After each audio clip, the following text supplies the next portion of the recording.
Chapter 3003. Xiao Fei almost jumped down with her. However, when he reached the edge of the cliff, he looked down and saw Lu Yan had used a zipline to hang herself in the air. Then, she slid down the zipline bit by bit and checked down. Lu Yan. Little bastard, just you wait. Xiao Fei was relieved when he saw that she was fine.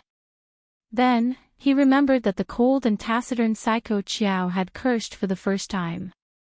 It was also the first time he called Lu Yan a little bastard. Lu Yan looked up at Xiao Fei, whose face was pale with fright, with a smile. Hee hee. Little bastard, who are you cursing? Of course I'm cursing you, you damned girl. Xiao Fei really wanted to strangle Lu Yan. Yes, you're cursing me, you little bastard.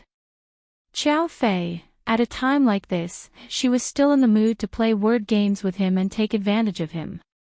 Only Lu Yan would do something like this. Then, Lu Yan carefully looked down at the rocks on the edge of the cliff. She wanted to see if there was a place to hide. Did Hua Xiqin do something when he jumped down with Wamin? But she found nothing. Well, if there was really something strange, Siyu would have found it long ago and wouldn't have waited for her to show up.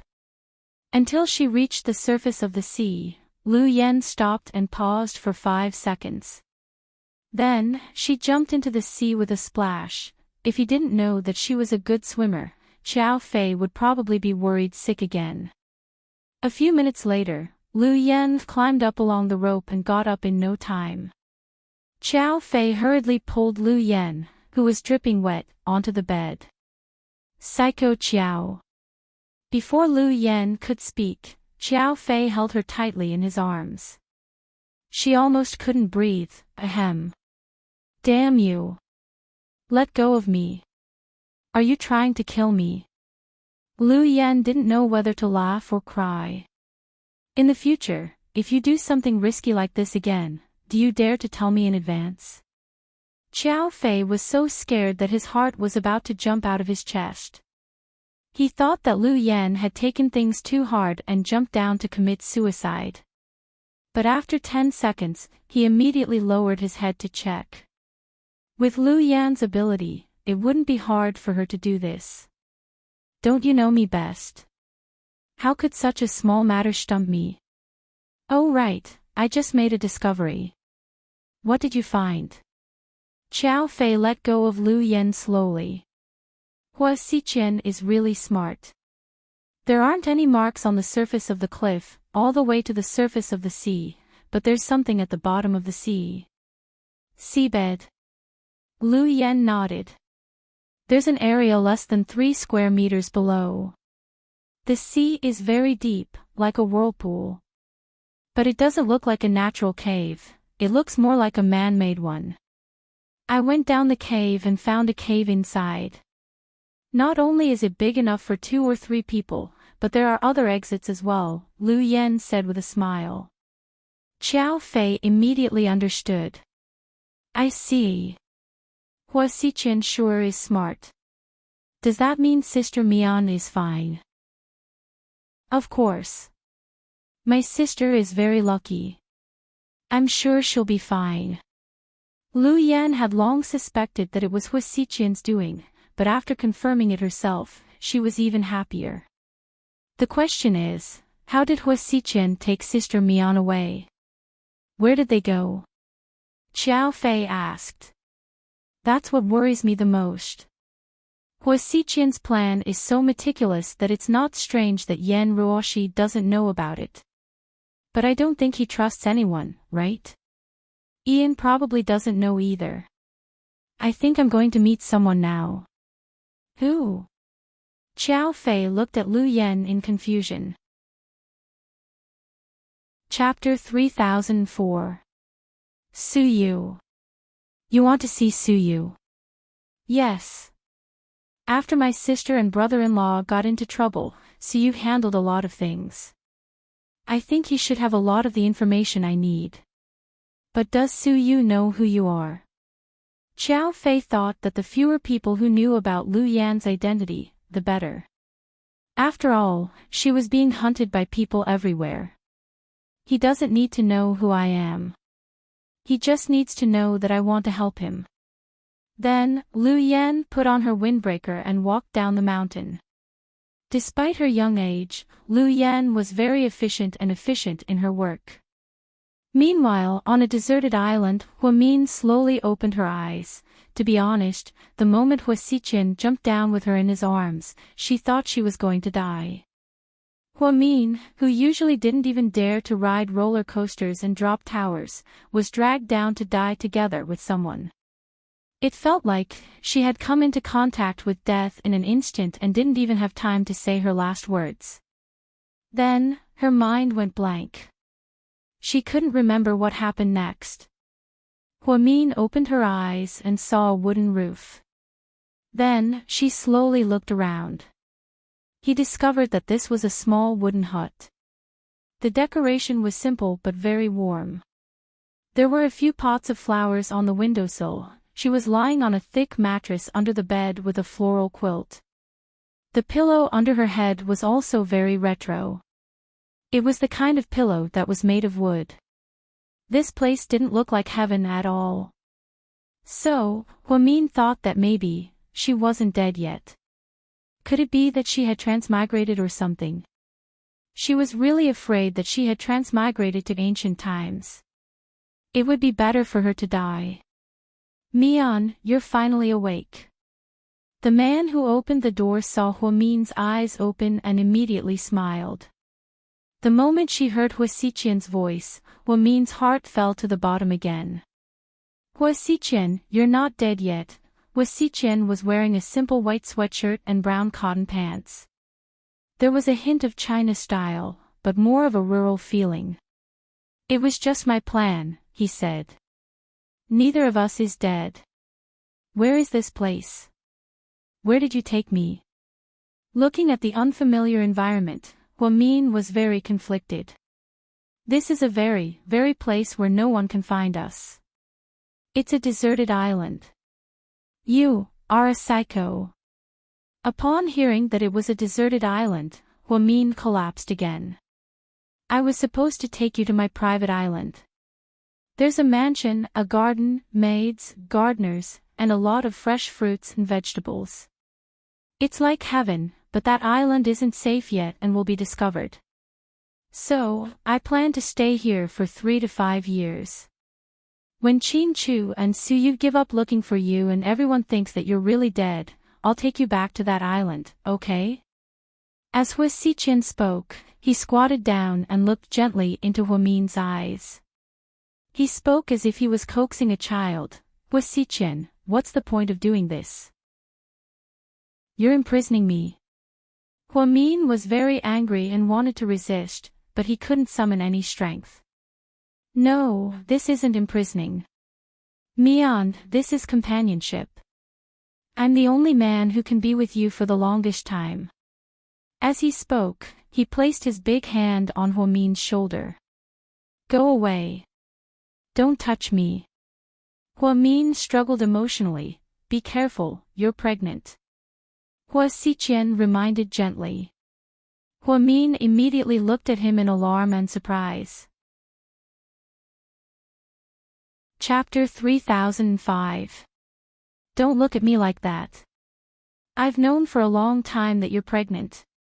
Upon hearing Hua Xiqian's words, Huamin subconsciously reached out to protect his child. Don't worry, I won't hurt him. Upon seeing that Huamin didn't say anything, Hua Xiqian continued, Mian, we've already left that dangerous place. From now on, it's just the two of us on this island. I'll let you give birth to the child safely, so you can live here with me, okay? Hua Xiqian, are you crazy?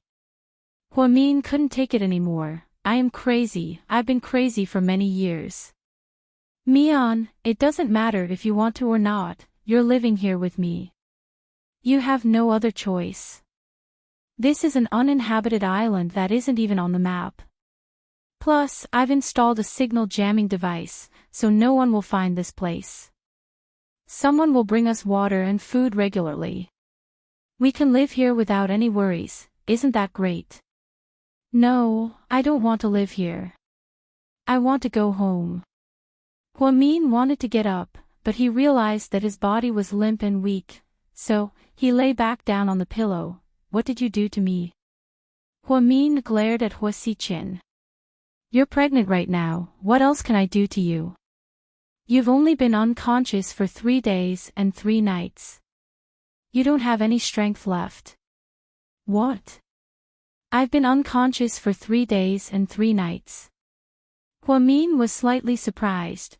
Then, 3 days and 3 nights must have been a long time for Qin Chu, right?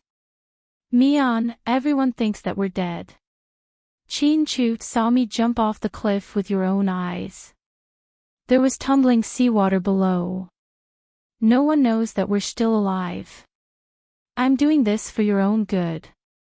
Did you know that Ian has been looking for you? I've been helping you hide this from him, but he's so smart, his lies were quickly exposed. Ian isn't as merciful as I am. He kills without batting an eyelid. Otherwise, your father and sister wouldn't be so scared of him. You make it sound like you're my savior. Huamin lay flat on the pillow and sneered slightly. I just want to say that the situation is already like this, you should accept reality, okay? After speaking, Hua Xiqian turned around and poured boiling water into a wooden basin on the ground. Then, he added cold water and washed a white towel with the warm water inside. Then, he was going to wipe Huamin's face. I said get away, don't you hear me? Don't touch me, don't, or I'll die. Huamin was also going crazy. When he found out that he was brought to an uninhabited island and that his signal was jammed, he was devastated. Huamin's heart was devastated and tortured. Finally, at this moment, he exploded. Hua Xiqian was indeed kind enough to wipe her face, but at this moment, she thought of her husband and daughters. That feeling was worse than death. If Qin Chu thought that she was dead, he would definitely be sad to death, right?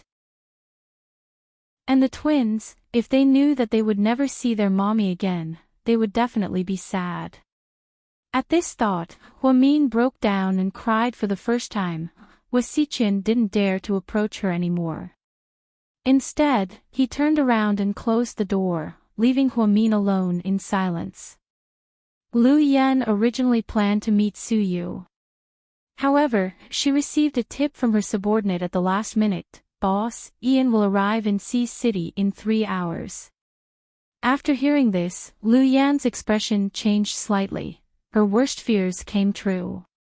At such a critical moment, Ian, that big bastard, actually came. What's wrong? Xiao Fei asked her from behind. The weather is going to change. Lu Yan looked up at the hazy sky and said word by word. Chapter 3006. Hearing Lu Yan's words, Xiao Fei could guess what she meant. So, he didn't ask any more questions and quietly stayed by her side. Xiao Fei thought Lu Yan would ask Paul to set things up and then have a big fight with Ian. Unexpectedly, Lu Yan went to the Su family. Only Lu Yan could come and go as she pleased in a heavily guarded place like the Su families. Pudding and Little Bean were playing in the living room while Lady Su and the maids were planting camellias in the living room. There were many fresh bouquets in the living room while Little Bean played with Lady Su with a pair of scissors. Pudding sat quietly with her phone in her hand and seemed to have a lot on her mind. Hiss. Lu Yan made a strange noise in the kitchen towards the living room. Unfortunately, Pudding was too focused on her phone and didn't hear it. Damn it. My niece is really obsessed with her phone. It seems I need to play with something more advanced. Then, Lu Yan turned on her watch and quickly entered Pudding's phone. Pudding was browsing some news when she suddenly received a message. Pudding, come to the kitchen. Pudding froze and immediately turned her head to see her auntie in the kitchen. She looked at everyone vigilantly. Seeing that no one was looking at her, she got up and ran to the kitchen. Sis, where are you going? Little Bean looked at her sister curiously. I'm going to get a glass of water, Pudding said without looking back. Pudding couldn't suppress her excitement. After entering the kitchen, she even knew to close the door behind her. Then, she hugged Lu Yan's leg in her jeans. "Auntie." Her voice was very small. "Good girl." Lu Yan hugged Pudding with one hand and lifted her up. Although he looked thin and weak, he was extremely strong. "Pudding, I have something to do. I might have to leave for a while." "Where are you going?" Pudding's eyes were filled with disappointment. "I have to deal with bad guys." "Then, when will you come back?" Pudding pouted. "I'll come back when your daddy recovers." "But I don't want you to leave." Pudding grabbed Lu Yan's clothes tightly and said stubbornly. "I know, but Auntie has to lure the bad guys away. Otherwise, Grandpa won't be able to operate on your father." "Is Grandpa coming back?" Pudding looked up, slightly surprised. Lu Yan nodded. "So, baby, what I'm about to say is very serious. You have to listen carefully, okay?" Lu Yan looked at Pudding seriously. "Go ahead, Auntie." Pudding nodded.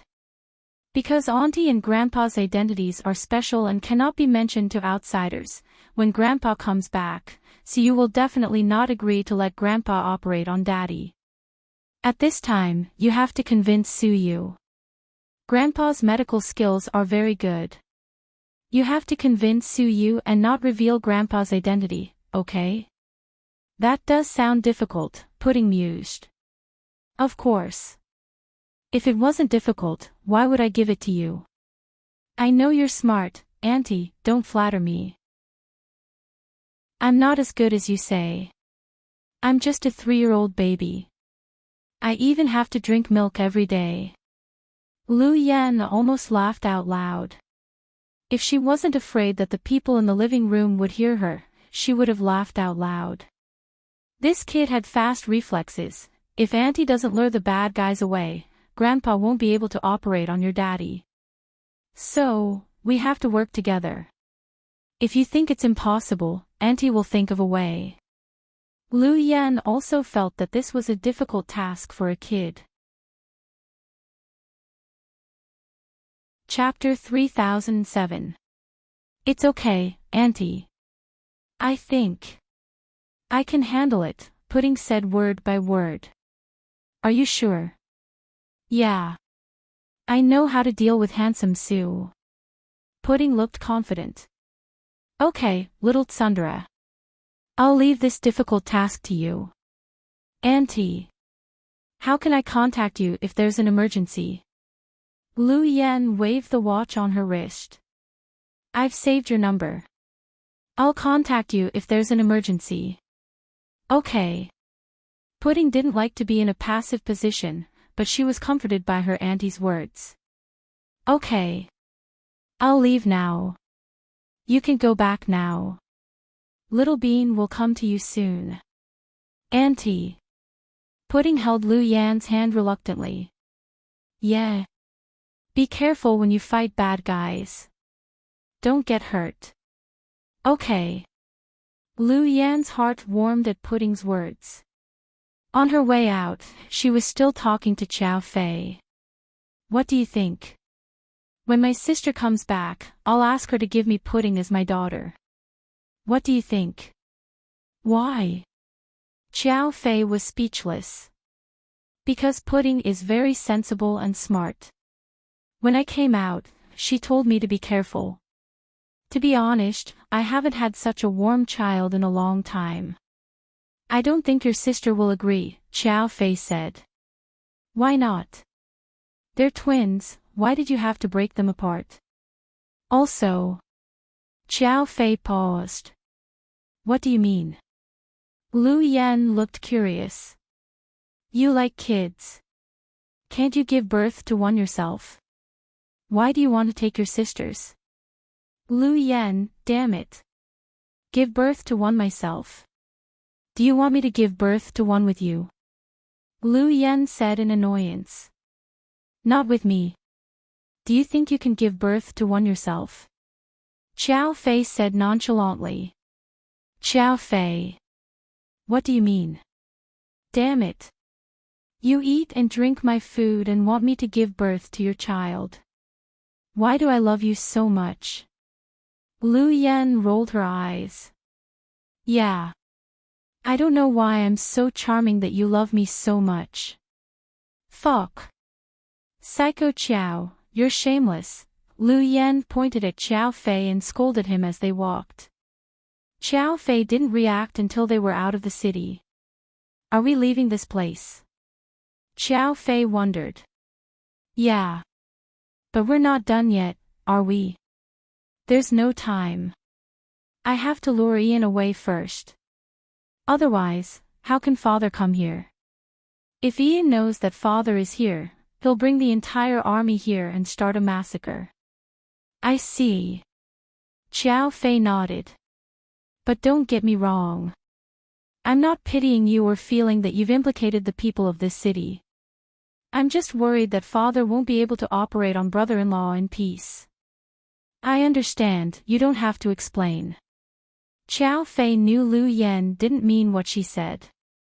Although he always said, what does the life or death of others have to do with me? But in fact, Lu Yan had never wrongly killed a good person. Although she was greedy for money, the business she took on was done by those desperados. The people he killed were either terrorists, anti-government leaders, or core members of evil cults. But she always acted as if she was a demoness, a homicidal maniac, and so on. It was as if she was trying to hide the purest kindness in her heart. Xiao Fei loved this side of Lu Yan. After all, she was still a simple girl. On Ian's private plane, sir, we'll arrive at the destination in half an hour. The plane is landing now. Please hold on tight. Just as the subordinate finished speaking, the tail of the plane suddenly caught fire. The plane lost its balance and began to descend rapidly. Sir, bad news. Someone hacked our control system remotely. The pilot opened the door and shouted anxiously. Chapter 3008. A bunch of trash. Ian cursed in a low voice. A sweet and delicate oriental face appeared on the monitor in the cabin. Hello, Ian. Long time no see. Oh, it's my beloved baby. Ian looked at Lu Yan's screen and smiled evilly. Since we've been friends for many years, I want to give you a gift. How about a skydive? Are you surprised? Are you surprised?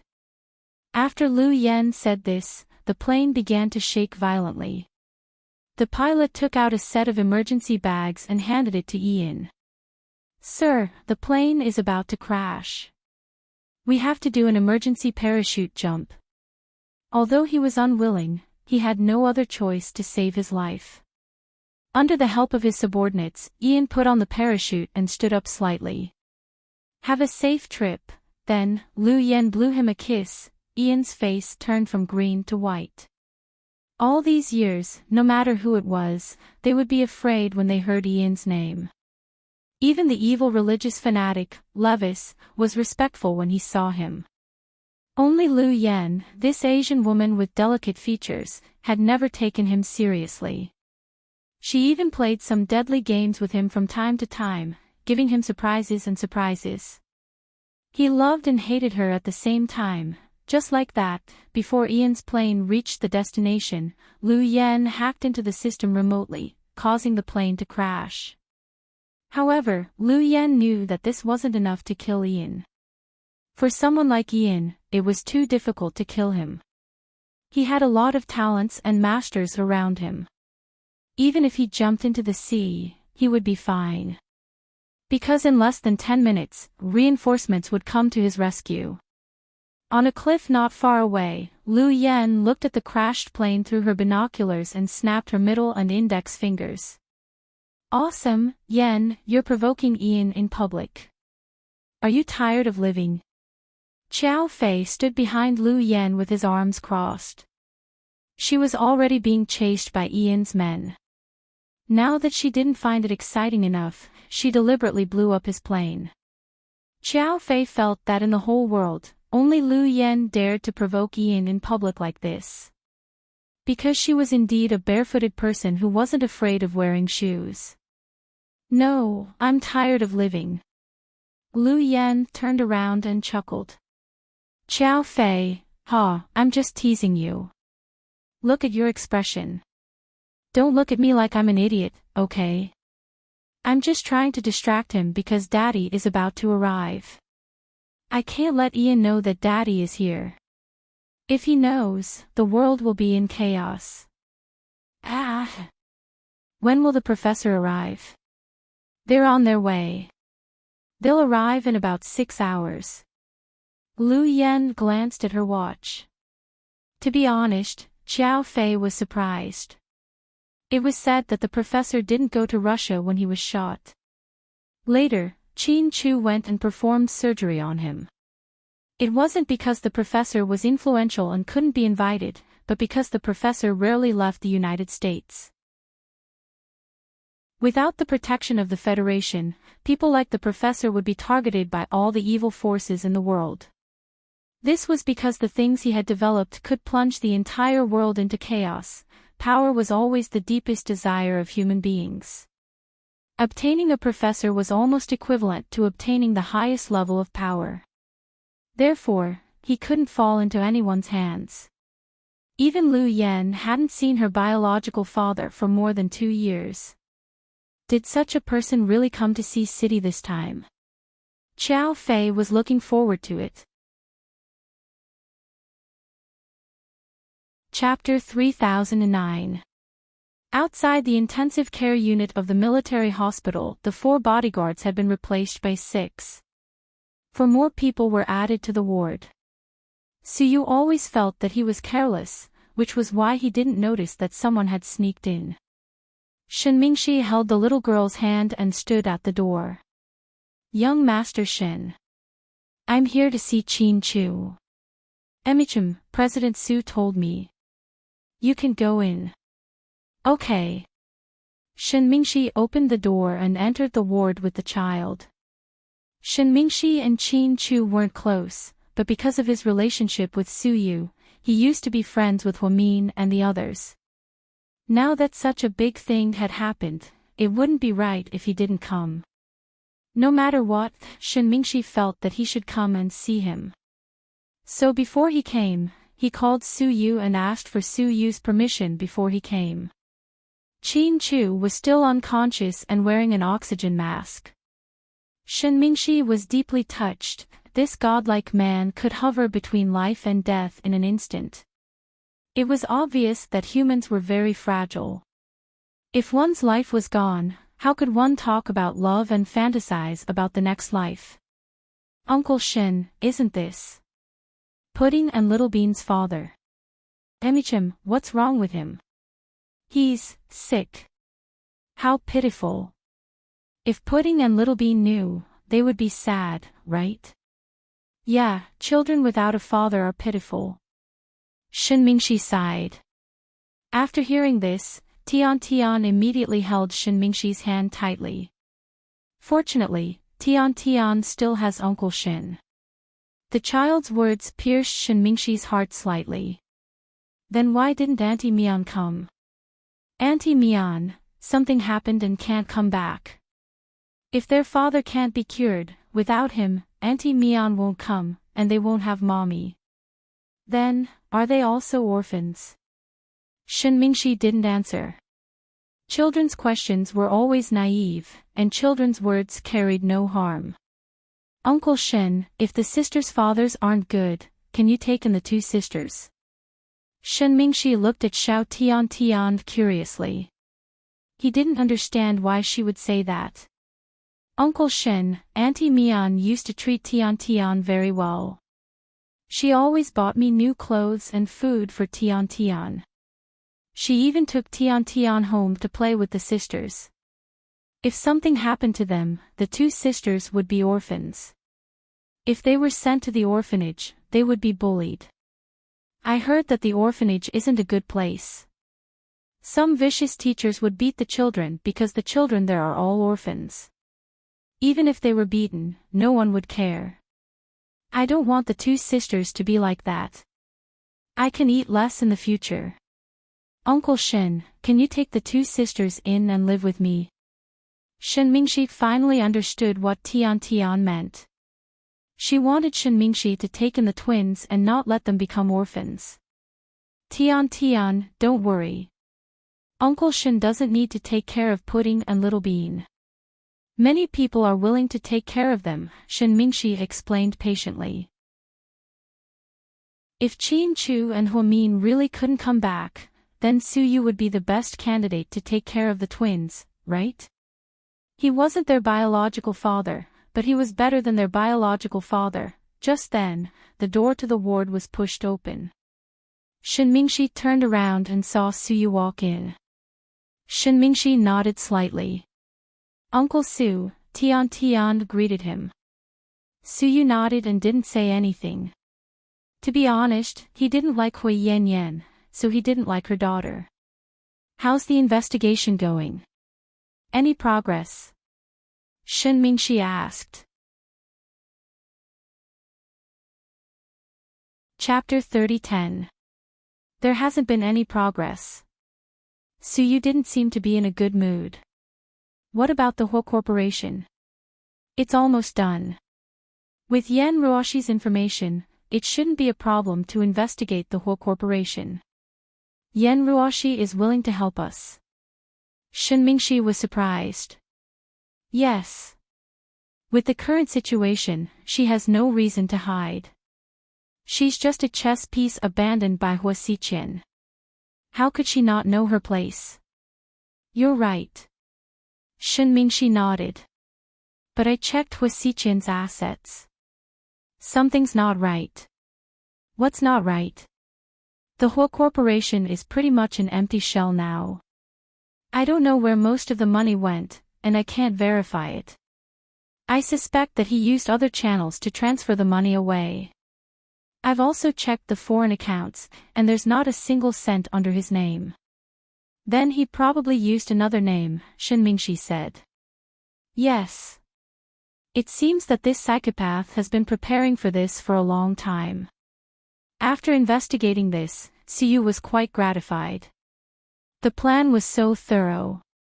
If he knew how to transfer the money, he definitely wouldn't seek death. So if Hua Xiqian wasn't dead, then Huamin was also alive. Thinking that Huamin was still alive, Su Yu was more or less gratified. We're here to see Qin Chu. We'll leave first. If you need me, contact me anytime. Okay. After Shen Mingxi left, he took Tian Tian to the psychiatric treatment center under the city bureau. Hui Yan Yan had been locked up there and hadn't left. Shen Mingxi brought the child to visit her every few days. Recently, he hadn't come for about a week because he had been busy with work. According to the people in the city bureau, Hui Yan Yan seemed to have regained her consciousness. Shen Mingxi wasn't sure if it was because the drug had worn off. Tian Tian, what do you want to say to Mom when you see her later? Shen Mingxi asked. I want to tell her that I miss her very much. All right. Uncle Shen, can I give my mommy a bite of the chocolate bar you bought for me? She should be very happy to eat something sweet. The little girl said. Sure. The policewoman brought them all the way to Hui Yanyan's room. She has been able to move freely these few days and can communicate normally. She even knows how to complain that our food is not good. I think she has almost recovered. Can you discuss with our director if you want to take her out? All right, I'll make plans for this later. Then, the policewoman opened the door and Shen Mingxi walked in with the child. Hui Yan Yan was wearing a white hospital gown. She sat on the bed and looked out of the window. No one knew what she was thinking. She turned her head when she heard the door open. Her expression changed when she saw Shen Mingxi and her daughter. Mommy. Tian Tian ran over and hugged Hui Yan Yan. However, it was obvious that she was indifferent. Shen Mingxi didn't know if she didn't react in time or if she was just cold. Mommy, look, what did I bring you? This is the chocolate bar Uncle Shen bought for me. It's very sweet. I saved one for you. Tian placed the chocolate bar in her mother's hand carefully. To her surprise, Hui Yanyan threw it to the ground. What the hell is this? Give it to me, Mommy. Tian looked at her mother pitifully and didn't know what to do. Are you my daughter or his daughter? Are you used to living a rich life and don't want to come back? Hui Yanyan looked at the child viciously and questioned. Chapter 30:11. I didn't. Mom. I didn't. Tian was so scared that tears welled up in her eyes as she looked at her unfamiliar mother. Hui Yanyan, that's enough. Don't take it out on the child. She's innocent. Shen Mingxi couldn't stand it anymore. Shut up. I'm disciplining my daughter. What right do you have to interfere? You're not related to the child. Hui Yanyan glared at Shen Mingxi with hatred. You, what? Do you think I don't know what you're up to? You're pretending to be a good guy. Others will think you're a righteous man who broke up with your mistress and took care of her child. That way, Wei Ying's heart will soften. She'll think you're kind and come back to be with you, right? How come you're so dark now? Shen Mingxi sighed slightly. Looking at Hui Yanyan now, there was no trace of her former self. What? Did I say something wrong? This has nothing to do with Wei Ying. Don't drag her into this. Ha! Do you feel sorry for your ex-wife? Hui Yanyan, are you done? No. How could I say enough? Who did this to me? It's all your fault. You're all living a luxurious life. But what about me?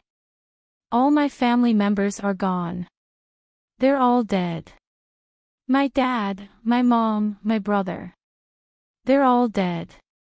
Hui Yanyan roared. Even now, you still don't understand. You put all the blame on others. This is a sign of not taking responsibility. I won't argue with you about the ridiculous things you did in the past. There's no need to mention what happened between the two of us. However, Tian has always been the most innocent. Since you brought her into this world, you have to love her well. Don't instill hatred in her like what your mother taught you. If you do, her life will be ruined.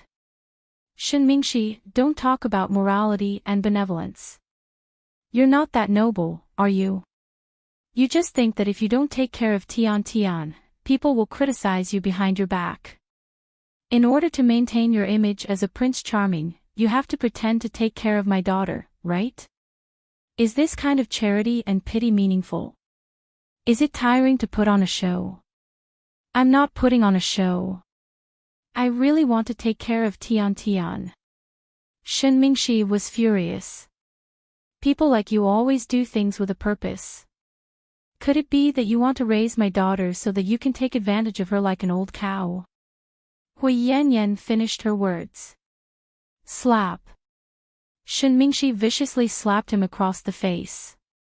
He slapped Hui Yanyan's face mercilessly, making her face burn. As a mother, what are you saying in front of your child? Hui Yanyan, you're crazy. Shen Mingxi couldn't take any more of Hui Yanyan's vicious words. Only the devil would know how dirty her words were. Uncle Shen, Tian was terrified. At this critical moment, she ran to Shen Mingxi, hugged his leg, and cried. Little bastard, I raised you for nothing. Now you're abandoning your own mother for someone who's not related to you by blood. Hui Yanyan covered her slapped cheek and looked at her daughter viciously. Since you've recovered, you should treat your illness properly. With that, Shen Mingxi walked out with Tian. Come back, you bastard. Hui Yanyan suddenly stood up and tried to grab Shen Mingxi like a madwoman. However, the policewoman stopped her outside the door and locked it. Hui Yanyan's illness is not only good, it's even more important. I'll tell your director to continue the treatment here, Shen Mingxi said coldly to the policewoman. Shen Mingxi, you'll die a horrible death. You locked me up on purpose to take my daughter away. You'll get what you deserve. Hui Yanyan cursed madly behind him. Outside the Municipal Public Security Bureau, Tian, Uncle Shen will arrange for you to study abroad, okay? Shen Mingxi asked with tears in his eyes. Chapter 30:12. Tian immediately hugged Shen Mingxi's thigh tightly. Tears streamed down her face. Uncle Shen, I don't want to go abroad. I want to leave this place. Don't kick me out, okay? I'm not kicking you out, Tian. I'm thinking about your future. I'll find someone to go with you and take care of you, Shen Mingxi squatted down and explained patiently. After Hui Yanyan's vicious words, Shen Mingxi did reflect on himself. With his identity and situation, would it be convenient for him to take Tian with him in the future? Would people gossip about him? Even if he didn't care about the consequences, what about the child? Would the child grow up to be traumatized? Shen Mingxi didn't want his child's life to be ruined because of his momentary pity. He could pay for her and take care of her.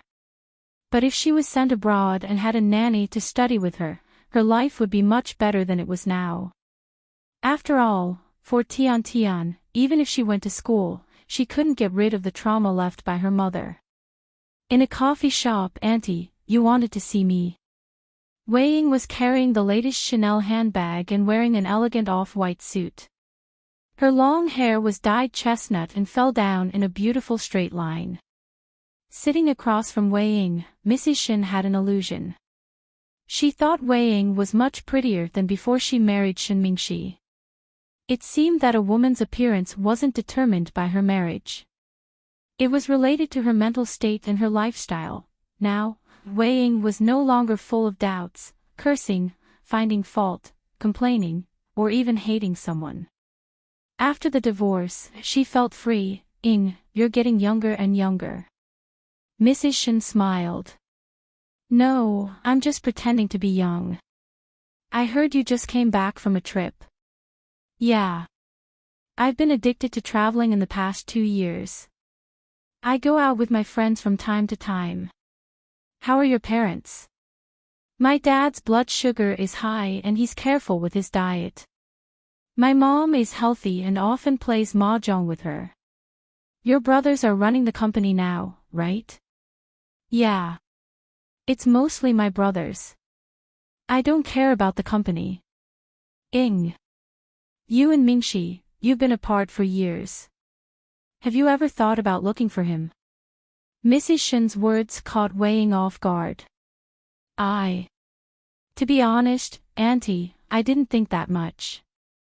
I heard from the people in the circle that you and the young master of the Yi family are very close. Mrs. Shen said it very vaguely. Obviously, everyone in the circle knew that Yi Xiaoyang was pursuing Wei Ying. Oh, we're just friends. He's a nice guy, Wei Ying commented as she lowered her head and took a sip of coffee, feeling a little embarrassed. Ying, actually, I have something to ask of you today. Auntie, please don't say that. After all, we used to be a family.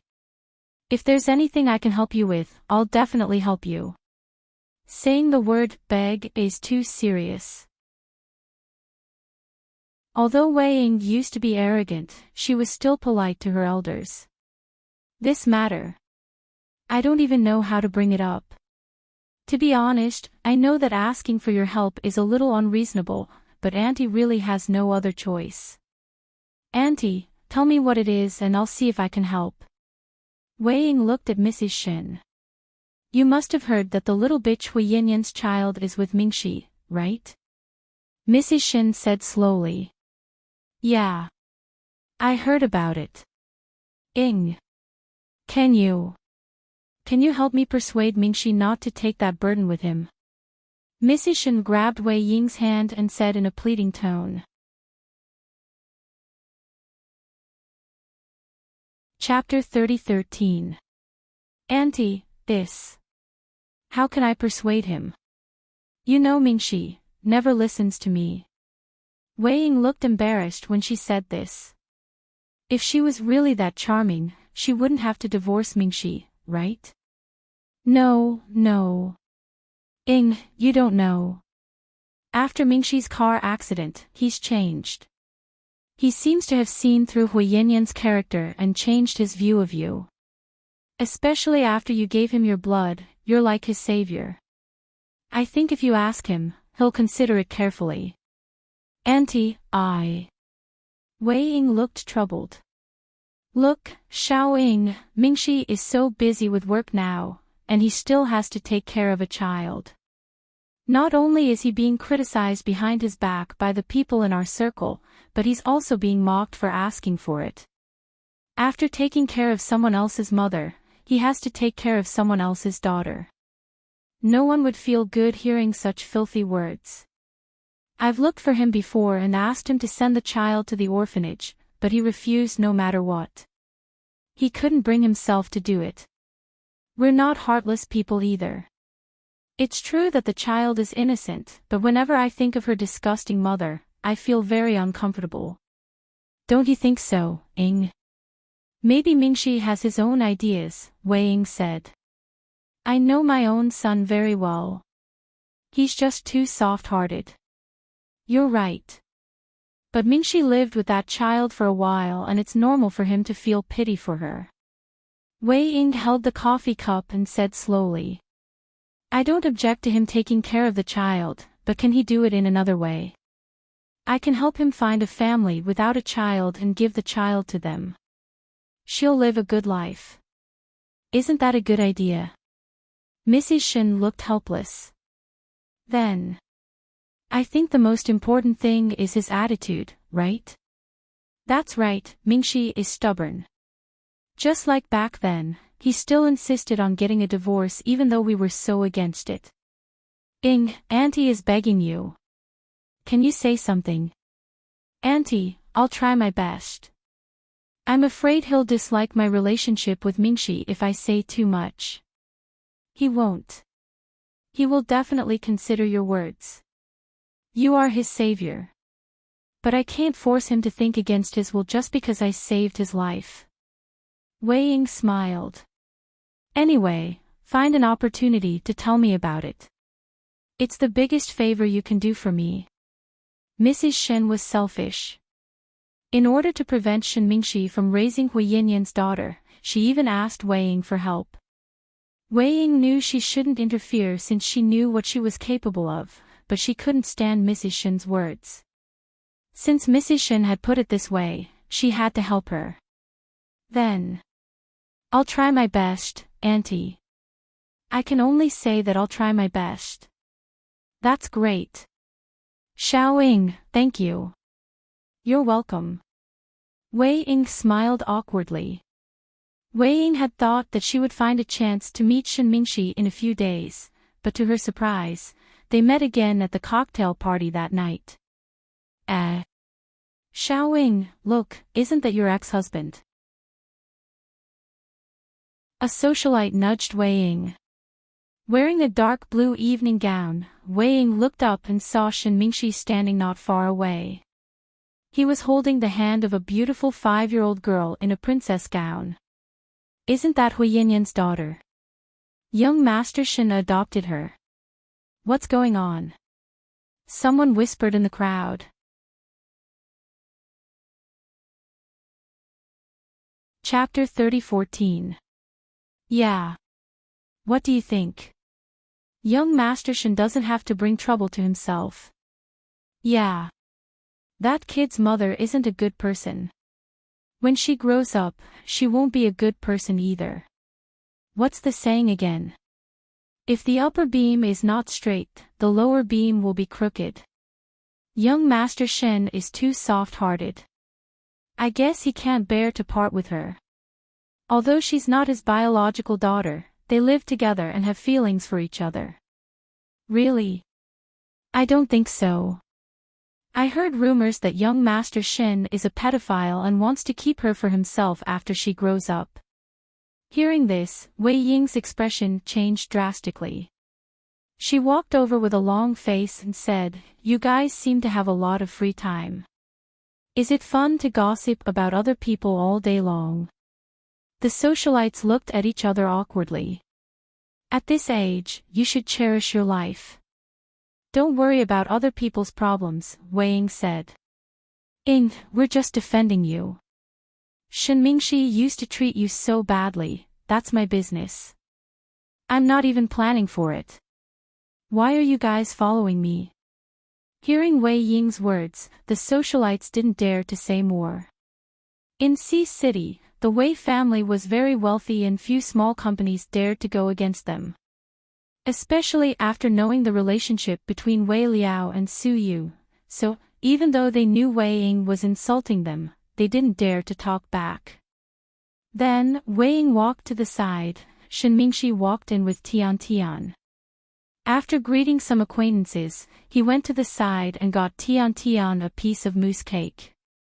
Uncle Shen, when are we going home? In a bit. I have to meet a friend to talk about something. Then we'll leave. Okay. Can I get whatever I want to eat? Tian Tian asked. Sure, but don't eat too much. You'll be bloated, Shen Mingxi told Tian Tian patiently. When Wei Ying walked over, Tian Tian went to get ice cream. After greeting the others, Shen Mingxi was about to pick up a cocktail when Wei Ying took it for him. Thank you. When Shen Mingxi looked up to thank her, he saw that the person before him was Wei Ying. Big brother Mingxi, is your injury okay? I heard from Auntie that you've returned to work at the company. Well, it's nothing serious. There are still some minor injuries that can be healed. It's not urgent. That's good. Wei Ying nodded. Your brother didn't come with you. Shen Mingxi looked behind Wei Ying. Oh, no. My brother and sister-in-law seem to be in a terrible fix because of President Qin's family. My sister-in-law has always been close to Lady Qin, and she even fell seriously ill because of it. I see.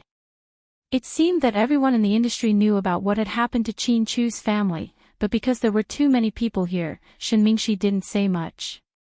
Mingxi, that kid. Recalling what Mrs. Shen had told her, Wei Ying was about to say something. Then, she heard someone calling her from behind, Ying. Wei Ying turned around and saw Yi Xiaoyang in a black casual suit walking over with a glass of champagne. I've been looking for you for a long time. So you're here. Yi Xiaoyang smiled. Before Wei Ying could speak, he took off his jacket and put it on her. The air conditioner here is a bit strong. Don't catch a cold. Thank you. Embarrassed, Wei Ying lowered her head. Ha! President Shen, what a coincidence. You know our Ying. Yi Xiaoyang asked Shen Mingxi with a smile.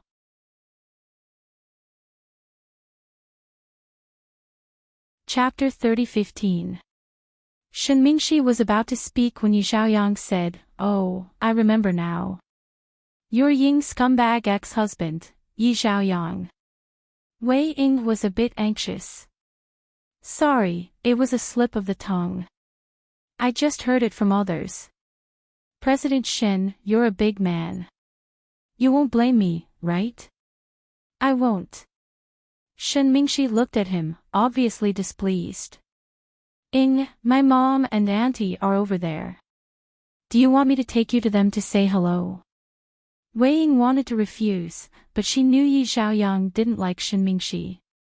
If she didn't go, Yi Xiaoyang would think she didn't want to cause more trouble because of Shen Mingxi. Wei Ying nodded and said goodbye to Shen Mingxi. Big brother Mingxi, I'll go now. Okay. After a few steps, Wei Ying stopped and turned to look at Yi Xiaoyang. Is it fun? Ha! Yi Xiaoyang pretended not to know. I'm asking you, Is it fun to insult people? Wei Ying was a bit angry. Xiaoying, I was just trying to help you vent your anger. He treated you so badly. Shut up. That's between me and him. Let's not talk about what happens between us. It's not up to you to interfere. Who do you think you are? Who are you to me? Ing, we. There's nothing between us. I didn't promise you anything. Your family's business is declining, and your dad wants to develop a new project with my dad. That's between them. You can talk to my brother. But don't try to get close to me. I won't use my marriage for an alliance. So, don't be so sarcastic when you see Shen Mingxi in the future. I really despise your face just now. Then, Wei Ying turned to leave. Yi Xiaoyang was obviously displeased, but he didn't dare to say anything. Wei Ying was telling the truth, the Yi family did need the Wei family's help. He pursued Wei Ying for a purpose, but it wasn't just for benefits. He really liked Wei Ying's shrewdness, decisiveness, and even her talent and beauty. After the Yi family gets over this crisis, I'll pursue you openly. Shen Mingxi wants to remarry me. No way, Yi Xiaoyang said in a low voice. Wei Ying had planned to change her clothes and leave, she wasn't interested in this kind of occasion. When he passed by the corridor, he saw Hui Yinyan's daughter squatting down and eating ice cream. Her small figure was carefully sitting there. It really made one's heart ache. At this time, a man walked past her. When the little girl got up, she accidentally knocked over the tray in her hand. The ice cream splashed all over the man's suit. Whose child is this? How can he be so uneducated? The man roared. I'm sorry, uncle. I didn't mean to. Xiao Tian was so scared that she immediately reached out to help the man. Go away. Don't touch my pants. Take your dirty hands away. The man seemed to have a bad temper. At this moment, the man's female companion walked over. Dear, what's going on? I don't know whose kid it is, but he got all over me. The man frowned and scolded. This seems to be the child that young Master Shen brought here. The woman looked at Tian and said. Young Master Shen. So she's that burden. The man said viciously. I'm not a burden. Tian didn't understand the meaning of the word burden, but she knew it wasn't something good. So she's that slut Hui Yinyan's daughter. Does she look like a slut?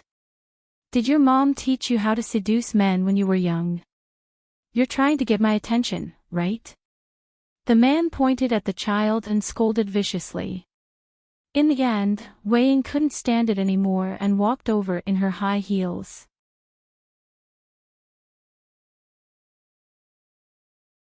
Chapter 30:16. Aren't you afraid that people will laugh at you for bullying a kid? Who are you? It's none of your business. The man turned his head and retorted. However, he was immediately pulled back by his female companion. She reminded him in a low voice, Honey, don't be impulsive. She's the daughter of the Wei family. Hearing that she was from the Wei family, the man's attitude changed immediately. He smiled obsequiously and said, Oh, it's Beauty Wei.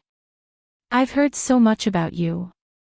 Wei Ying glanced at the man and said faintly, If I remember correctly, you're the illegitimate son of the Gao family, right? Now that the Gao family has acknowledged you, you don't know who you are anymore. You.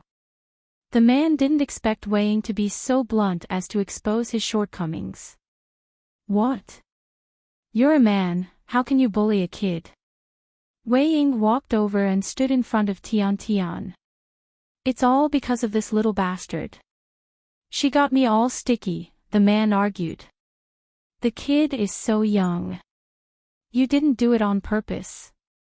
Forgive and forget. Don't tell me you don't have kids in the future. Wei Ying retorted. Sister Wei Ying, do you know who this kid is? The woman suddenly asked. Wei Ying sneered but didn't answer. Sister Wei Ying, this kid is the daughter of that vixen Hui Yanyan. Don't forget how that woman ruined your marriage, the woman added. Every debt has its debtor. Hui Yanyan had nothing to do with the kid. I'm not stupid enough to take it out on a kid. Okay. The woman pouted but didn't dare to say more when she saw Wei Ying didn't appreciate her kindness. Let's go, honey. The woman pulled the man away. Stop, Wei Ying yelled behind them. Miss Wei, what's your order? The man and woman turned around, obviously displeased. You, apologize to the kid for what you just said, Wei Ying pointed at the man and said word by word. What did you say? You want me to apologize to a bitch's daughter? Are you kidding me? The man was furious. Don't make it sound so bad. Your mother is also a mistress. It's the pot calling the kettle black. Wei Ying didn't hold back. Wei Ying, don't cross the line. Don't think you can do whatever you want just because you're from the Wei family. The man was furious. I'm not being lawless. I'm being reasonable. The child has already apologized to you for spilling ice cream on you, but you're still holding on to it. It's not fair to the child. Sister Wei Ying, what's the point of helping your love rival's child? The woman didn't seem happy. It's my business who I want to help. If you don't apologize, you're going against the Wei family. If I remember correctly, the Gao family needs a lot of help from the Wei family. What? Do you want me to tell my dad to cut off the Gao family's source of income and kick you out? Wei Ying's tone was domineering. Upon hearing Wei Ying's words, the man immediately became listless.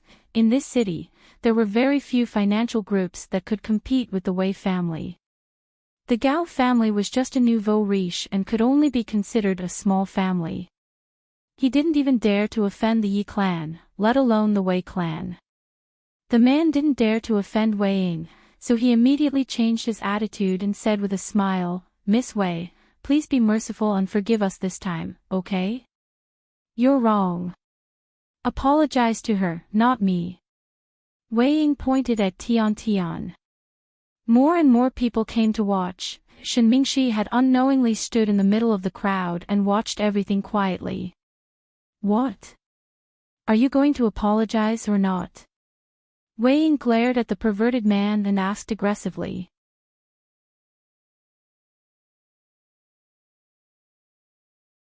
Chapter 30:17. Seeing more and more onlookers, the man felt embarrassed. Honey, what should we do? The woman tugged at the man's hand in a low voice. Get out of my way. The man shook off the woman's hand impatiently. Finally, he gritted his teeth and walked up to Tian Tian. Scared, Tian Tian hid behind Wei Ying. Don't be afraid. He's the one who did something wrong, not you. He's apologizing to you.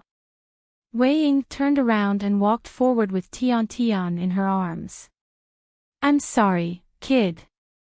I take back what I said, the man said in a huff. Is that okay? Miss Wei, the man asked impatiently. It's okay. I hope you can watch your words and actions in the future. Wei Ying didn't continue the argument. Seeing that they couldn't watch the show, the onlookers dispersed. Holding Tiantian's hand, Wei Ying was about to go find Shen Mingxi when she saw him behind her. I was going to go find you. Watch her. After all, there are all kinds of people here. Wei Ying let go of Tian Tian and brought her to Shen Mingxi. Uncle Shen. Tian Tian immediately threw herself at Shen Mingxi. Are you okay, Tian Tian? I'm fine. This auntie saved me. Tian Tian could tell the difference between good and bad even though she didn't know what had just happened. Shen Mingxi had been here for a while. For some reason, if it were in the past, he would have rushed up and taught that scumbag a lesson so that he could show off and slap his face. But this time, seeing Wei Ying's actions, he wanted to see how much she could handle it. The result was satisfying. The status of the Wei family's young mistress was indeed oppressive. In the past, Shen Mingxi had always thought that Wei Ying used her status as the young mistress of the Wei family to bully others. But now he realized that she could also stand up for justice. If it were someone else, it wouldn't be a big deal. But the person she was protecting was Hui Yinyan's daughter. Knowing that she was Hui Yinyan's daughter, she let go of the past and stood up for Tian Tian. No matter what the onlookers said about her, Shen Mingxi was touched by her courage. Thank you, Shen Mingxi said. Don't mention it. It's not a big deal. That guy is obviously a scumbag. He bullied a kid. What a disgrace, Wei Ying said nonchalantly. But you have to be careful in the future. That man is obviously holding a grudge, Shen Mingxi reminded her. Don't worry, I'll be careful. Wei Ying smiled faintly. When are you leaving? Right away, I'm really sleepy. Yawning, Wei Ying said. Did you drive here by yourself? Shen Mingxi asked. No, my chauffeur drove me here. Oh, okay, then you should go back early. Okay. Wei Ying nodded and turned to leave. Actually, Shen Mingxi had wanted to say, you drove here and it's not safe to go back alone. Why don't you take my car? But when he heard Wei Ying say that it was the chauffeur, he didn't have the nerve to say anything. After Wei Ying left, Shen Mingxi left the hotel with the kids. Uncle Shen. Do you like that auntie? Why do you ask? Because I feel that the way you look at her is different. What kind of look is that? Shen Mingxi asked Tian Tian with a smile. It's a very friendly look. You used to look at mommy like that. Then. I don't know when it started, but mommy changed, you changed, and everyone changed. Tian Tian lowered her head, looking depressed.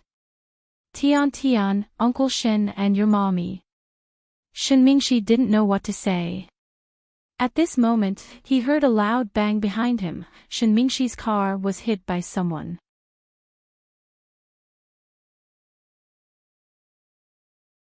Chapter 30:18. She was too young and sitting in the front seat, so she knocked her head on the floor. Tian Tian burst into tears from the pain. Shen Mingxi opened the car door and walked out. Behind his white Maserati was a black Porsche Cayenne. The person who got out of the car was Yi Xiaoyang. Ouch, President Shen, I'm sorry. I slipped and rear-ended you. But it's okay, you can take it to a 4S shop for repairs. I'll pay for the repairs. As soon as he said the word pay, Shen Mingxi punched Yi Xiaoyang to the ground. Perhaps he hadn't expected that the gentle Shen Mingxi would suddenly make a move. When he reacted and wanted to fight back, it was too late. Shen Mingxi's punches were fast and hard, and Yi Xiaoyang fell to the ground. When he was done, Shen Mingxi stood up, wiped the dust off his fists, and said, "You can go to the hospital without worry. I'll pay for your hospitalization fees." Then, Shen Mingxi got into his car and left with Tian Tian. Someone accidentally took a video of the fight and it went viral in the upper-class circle. Soon, Wei Ying saw it. People are saying that Shen Mingxi and Yi Xiaoyang fought because of you. Her best friend sent her a voice message. That's impossible. Don't talk nonsense. I'm not talking nonsense. Everyone says so. Young Master Yi likes you, everyone can see it. It's normal that he doesn't like young Master Shen. Do you feel proud now? No, Wei Ying replied faintly. But did you watch the video? Young Master Shen is so cool today. He single-handedly beat young Master Yi. Young Master Yi was beaten up badly. I heard the Yi family is going to the Shen family for revenge. It's a fight between kids. It's embarrassing, Wei Ying said. I know, right? I didn't know young Master Shen was so good at fighting. I heard that Lord Su was the best of the 4 young masters. After all, he used to be in the army. Oh, does your brother know how to fight too? Her best friend gossiped. Of course. Why else would he be kidnapped? Wei Ying asked back. While chatting with her best friend, she pondered the reason for the fight. To be honest, Wei Ying's feelings for Shen Mingxi were complicated. She couldn't explain them. She still had feelings for him, but she was quite calm about it now. Even if he said that he had completely forgotten about her, he still felt strange every time they met. Wei Ying and Shen Mingxi's relationship wasn't as mysterious as it was described in novels. Couples who had been married for 3 years without consummating their marriage didn't exist in this world. Before the 2 of them divorced, their married life was quite normal. Shen Mingxi was a normal man and Wei Ying was a stunning beauty. After all, he was a man who had intimate contact with her. At that time, many people said that if Wei Ying had a child, things would be different. If one was born into a wealthy family and did not have children, it would be very difficult for one's status to be stable. Moreover, children were also a tie to a man's heart. At this thought, Wei Ying felt depressed. She even wondered if she was infertile. A quiet night. After a busy day of work, Siyu was not in a hurry to go home. Instead, he went straight to the military hospital. In the ward, Gao Ran brought someone to see him. Ching followed behind Gao Ran. When he saw Siyu, he nodded. Sit down. I have something to ask you. Suyu's tone was cold. Maybe it was because Ching had always been Hua Xiqian's man, so he seemed to be repulsed by him.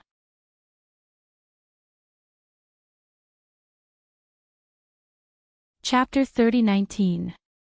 Okay. Ching sat down, and the 3 of them sat in Qin Chu's room. Gao Ran walked over, wet a towel with warm water, wrung it dry, and carefully wiped Qin Chu's face. Suyu took out a cigarette and was about to smoke when he remembered that he was in a hospital room. He put it down helplessly. When did you start helping Qin Chu? For a long time. Ever since President Qin helped my child with the heart transplant. Ching answered honestly. How much do you know about Hua Xiqian's plan? Boss. He never tells me the details. I only know that he wants Miss Hua. He must have sent you away on purpose the day of the accident, right? Suyu recalled. Yes. He already knew that I was a mole. He did it on purpose. He even sent people to kill me. Luckily, President Qin's people arrived in time. You mentioned an island. What's that about? Suyu asked. I've never been there, and I don't know where it is. There are people there who take care of it, and it's not in China. Hua Xiqian goes there every once in a while. No one knows where he goes, but I'm guessing that he must have a detailed plan to bring Miss Hua there. Does anyone else know about the island? I'm not sure. I'm probably the person Hua Xiqian trusts the most in the country, right? Ching was quite confident about this. What about overseas? What's his power? Boss, no, Hua Xiqian has a good relationship with the Ian family, especially with Ian's brother, Mr. Nalo. But I've only heard about it because I've never met him. It said that he met him when he was studying abroad. They've been in contact for years, but every time Hua Xiqian goes overseas, he doesn't take us with him. At this time, Gao Ran turned his head and interrupted. Hua Xiqian is a very suspicious person. He won't completely trust them, so I'm guessing that he has a group of people abroad. I just want to know where the island is. Suyu sighed slightly. I really don't know. If I knew, I would have told President Qin a long time ago. He wouldn't be like this. When Ah Ching said this, he looked back at the unconscious Qin Chu and felt guilty. So you also believe that Hua Xiqian isn't dead and that Hua Mian is still alive, right? Su Yu asked Ah Ching. Yeah, I don't think he's someone who would die so easily. But it's hard to say. If his second personality comes out, he's still capable of doing anything. Second personality. Su Yu rarely heard about Hua Xiqian's second personality. Ah Ching gave him a simple explanation. Every time his second personality comes out, it's very scary. You could say that he's going on a killing spree, Ah Ching added. Then is it possible that the people who died were all his second personality or something? Was he silenced? Su Yu asked. That doesn't make sense. If he was silenced, Ah Ching should be the one who died the most. But Ah Ching is fine, Gao Ran analyzed. I don't think so.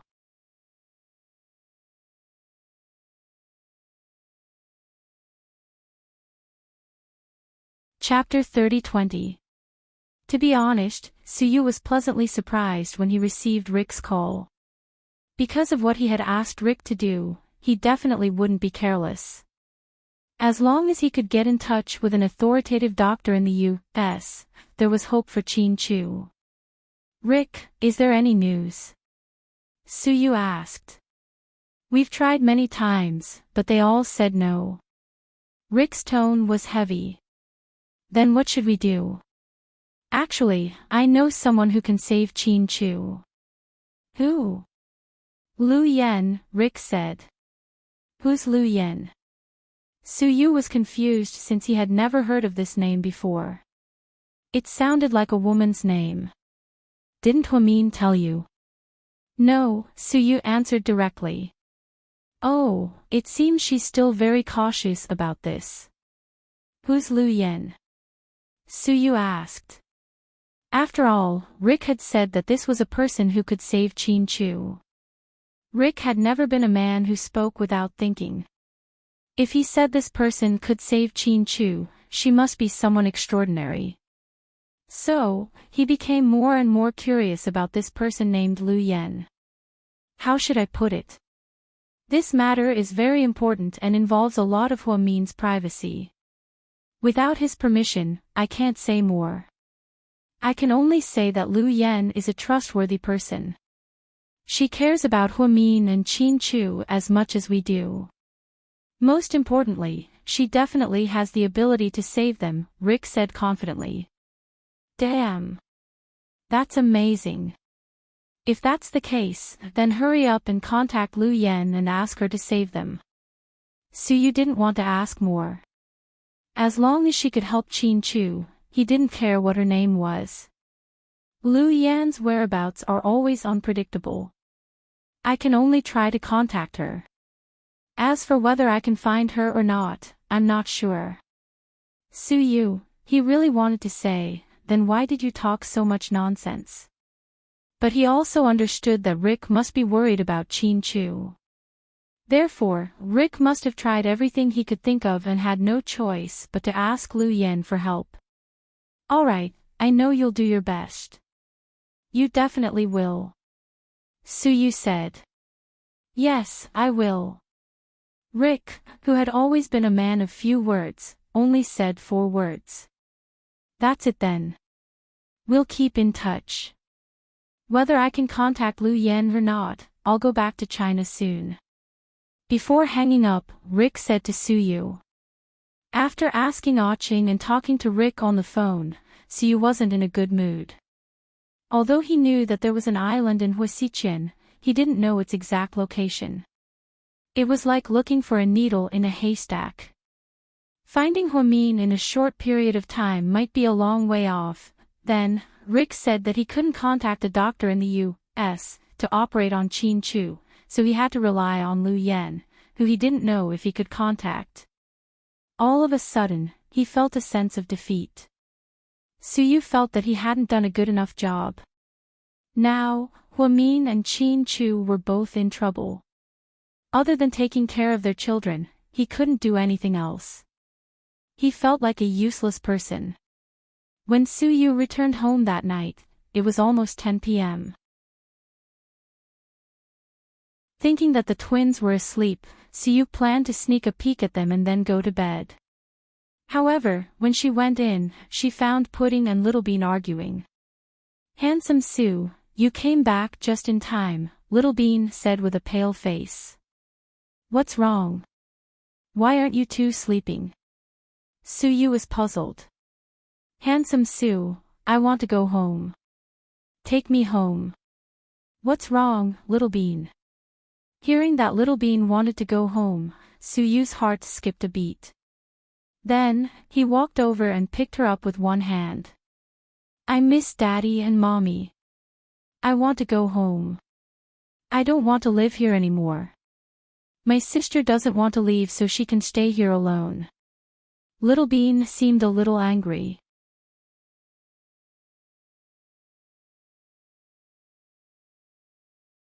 Chapter 30-21. Why do you want to go home all of a sudden? Suyu asked patiently. "Because no matter how good this place is, it's not home," Little Bean said matter-of-factly. "Then I'm not happy to hear that. Do you not like Handsome Sue anymore?"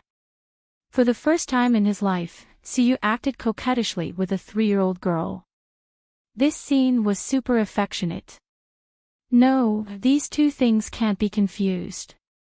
I like Handsome Sue, but I also want to go home because I miss my daddy and mommy. How old are you? You still miss your parents? Suyu pinched her little nose dotingly. Come on, I'm only 3.5. Little Bean rolled her eyes at Suyu. I think so. Suyu was completely speechless and embarrassed. At this moment, Pudding walked over and glanced at her sister's face. Little Bean, we can't go home right now. Why not? Little Bean looked unconvinced. Because Daddy isn't home.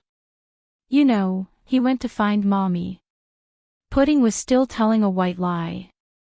That won't stop us from going home. Grandpa, Grandma, Auntie Chin Ning, and Grandpa Li are at home. Little Bean raised her chin and argued with her sister. Grandpa, Grandma, and Auntie aren't home either. You're lying. You just don't want to go home. Are you having too much fun here? Little Bean looked at her sister angrily.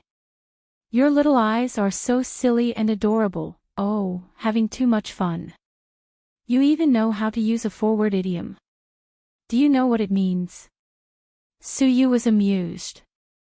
Hey, Handsome Sue, don't mess around when we're arguing, Little Bean said. Okay, I'm messing around. Suyu felt a headache coming on. Little Bean's personality was completely different from Pudding's. Although she usually looked carefree and easy to talk to, she was different from Pudding. Once she got angry, even 10 bulls wouldn't be able to stop her.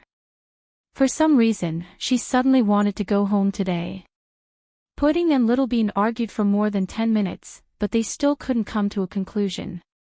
What do you mean by indulging in pleasure?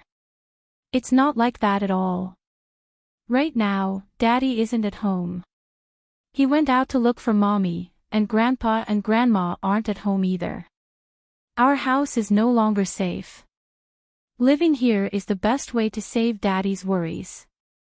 I'm just a 3-year-old kid. What do I know? Little Bean said angrily. So you're saying that you're in the right when you're 3 years old? Does the whole world listen to you? Isn't it illegal for you to kill someone? Pudding crossed her arms and questioned her sister calmly. When Little Bean heard this, she couldn't hold it in anymore and burst into tears. Handsome Sue, look at Qin Zhao Zhao. How dare she talk to me like that? I really don't like it. Little Bean cried as she accused her sister of wrongdoing. I'm not a fortune teller under a bridge. I can't say things that you like to hear, Pudding continued. Whoa, that's enough. Stop arguing. Suyu was also very helpless. He often saw them argue, and it was as dramatic as an 8 p.m. TV show. Qin Zhao Zhao, I'm going to ask you one last time. Pudding turned her head away and didn't look at Little Bean. How dare you ignore me? Good for you. Little Bean was so angry that her hands trembled. I'm going to ask you one last time.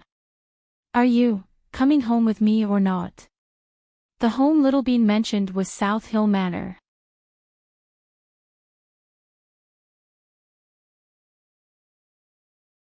Chapter 30:22. No. Pudding's answer was firm. Then, she added, if you want to go back, you can go back yourself. Hey, can you two not fight like this? Suyu was in a dilemma. Okay. You said it yourself. Since you like to stay here, then you can stay here forever. Don't think I don't know that you don't like Wei Yunchu at all. You just want to stay and be Handsome Sue's wife. Qin Zhao Zhao, you're so scheming. As your sister, I look down on you. Pudding. Then, without waiting for Pudding to speak, Pudding picked up the small bag she had packed and walked out. Suyu was completely dumbfounded. Qin Mumu, what are you talking about? Is your brain made of glue? Pudding was speechless. Seeing Pudding open the door and walk downstairs, Suyu quickly rushed out. Pudding was so angry that she sat alone in the room and didn't care about her. She didn't tell Pudding the truth because she knew that Pudding's mental fortitude was not as strong as hers. Pudding knew that she was the older sister, so even if she was sad, she had to force a smile. But today, Pudding acted like she had taken the wrong medicine and wanted to go home for some reason. Moreover, the way she acted when she was being unreasonable was also quite annoying. Pudding was a child herself. No matter how mature she was still a child. So, the two sisters started arguing at first. When Pudding saw that she wouldn't listen to her kind words, she simply didn't want to talk anymore. But unexpectedly, Pudding started to pack her clothes even more outrageously. It seemed that she had made up her mind to move out. Suyu chased downstairs and stopped Pudding in the hall downstairs. Lady Su was old and went to bed early. She also thought that the two sisters were already asleep at this time of the night. In the empty hall, only Suyu and Pudding were left. Pudding, what are you doing in the middle of the night? Going home. It's very dark outside. I'm not scared. I can take a taxi. Do you have money? I'm talking about cash. Taxis only take cash, Suyu said deliberately. Yes. Pudding nodded. You have cash. Suyu looked at her in confusion. Yes, there are many. As she spoke, she took out several 100-yuan bills from the small Audi bag she was carrying on her back. Where did you come from? Suyu remembered that they didn't bring any money when they came. There was food and drinks here. Whatever they wanted to buy, Lady Su would buy it for them. Where did the kid get the cash? I used a WeChat red packet to cash out from Auntie Xiaolon in the kitchen. Suyu, your little brain works pretty fast. Suyu didn't know whether to laugh or cry. Handsome Su, move away. I'm leaving. Where are we going? There's no one at home. Really? South Hill Manor is pitch black right now. It's scary. What if there are vampires or zombies? What will you do? Suyu tried to scare Little Bean. To his surprise, Little Bean looked at Suyu with disdain. Handsome Su, how old are you? Suyu was a little dumbfounded. Even a 3-year-old like me doesn't believe in such nonsense. What era are we living in? Who still believes in ghosts and gods? Ignorant humans. Little Bean sighed. Suyu, Little Bean, there's really no one at home. Then I'll go back. I'll sleep by myself.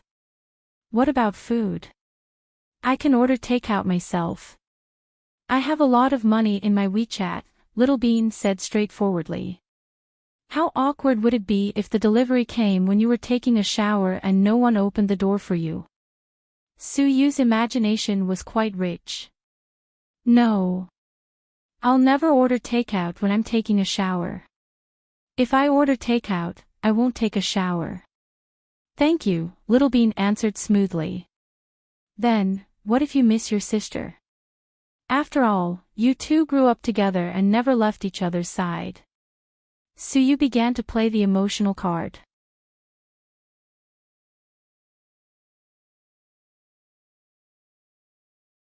Chapter 30-23. Miss her? Are you kidding me? She's the last person I want to see right now, Little Bean said angrily. Her face was still angry at the mention of her sister. It seemed that Pudding really pissed her off this time. Your sisters. You can talk it out. I talked to her nicely, but look at how arrogant she is. Oh my god, it's like I can't survive without her. Ha! I know that's not true. Our Little Bean is the best. Suyu began to coax her. Handsome Sue, I'm telling you. I know you're smart. Don't try to trick me. I won't fall for it. Anyway, I'm going home now. No, no, no. Let Uncle Sue finish first. If you have something to say, send me a WeChat message. Bye. Then, Little Bean turned to leave. Suyu decided to use force. He picked Little Bean up and carried her upstairs. But before he could do anything, he heard Pudding say, Little Bean, Daddy and Mommy are in trouble. Can you stop fooling around? What did you say? Little Bean had only taken a few steps when she turned around and looked at her sister who was standing by the railing on the second floor. Sigh. Suyu sighed. He knew that he couldn't hide the truth anymore. It seemed that he had to tell Little Bean everything tonight. What nonsense are you talking about? Qin Zhao Zhao. Who's in trouble? How can you curse our daddy and mommy? Do you have a conscience? Little Bean yelled. I'm telling the truth. Mommy was carried off a cliff by a big bad guy. We don't know if she's dead or alive. Daddy's vomiting blood and is in a coma. He's been in the hospital for days.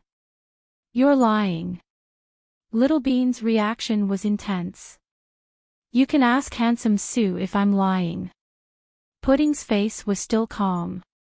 But in fact, her heart was in turmoil. Handsome Sue, is what she said true? Little Bean asked with tears in her eyes as she pointed at Pudding on the second floor. Suyu stuttered. He didn't know how to comfort the child.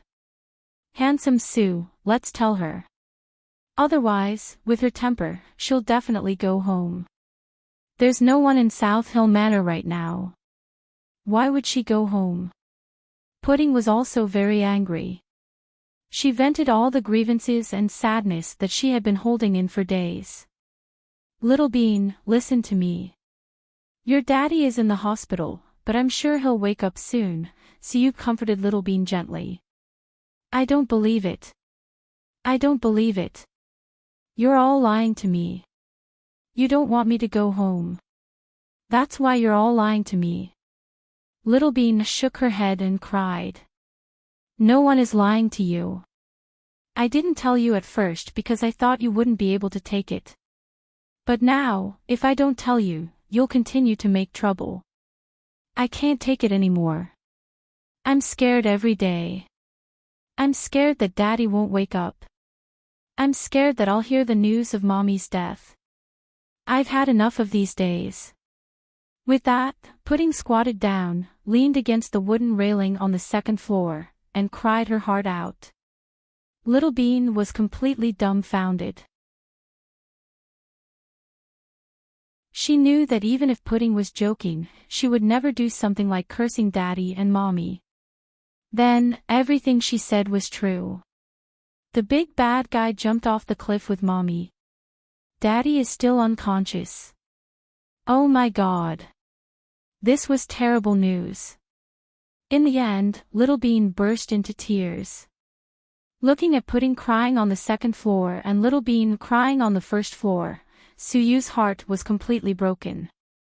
Chin Chu and Hua Mian had been in trouble for so many days, and he didn't even take care of the kids. At this moment, he felt extremely guilty. What's going on? What happened?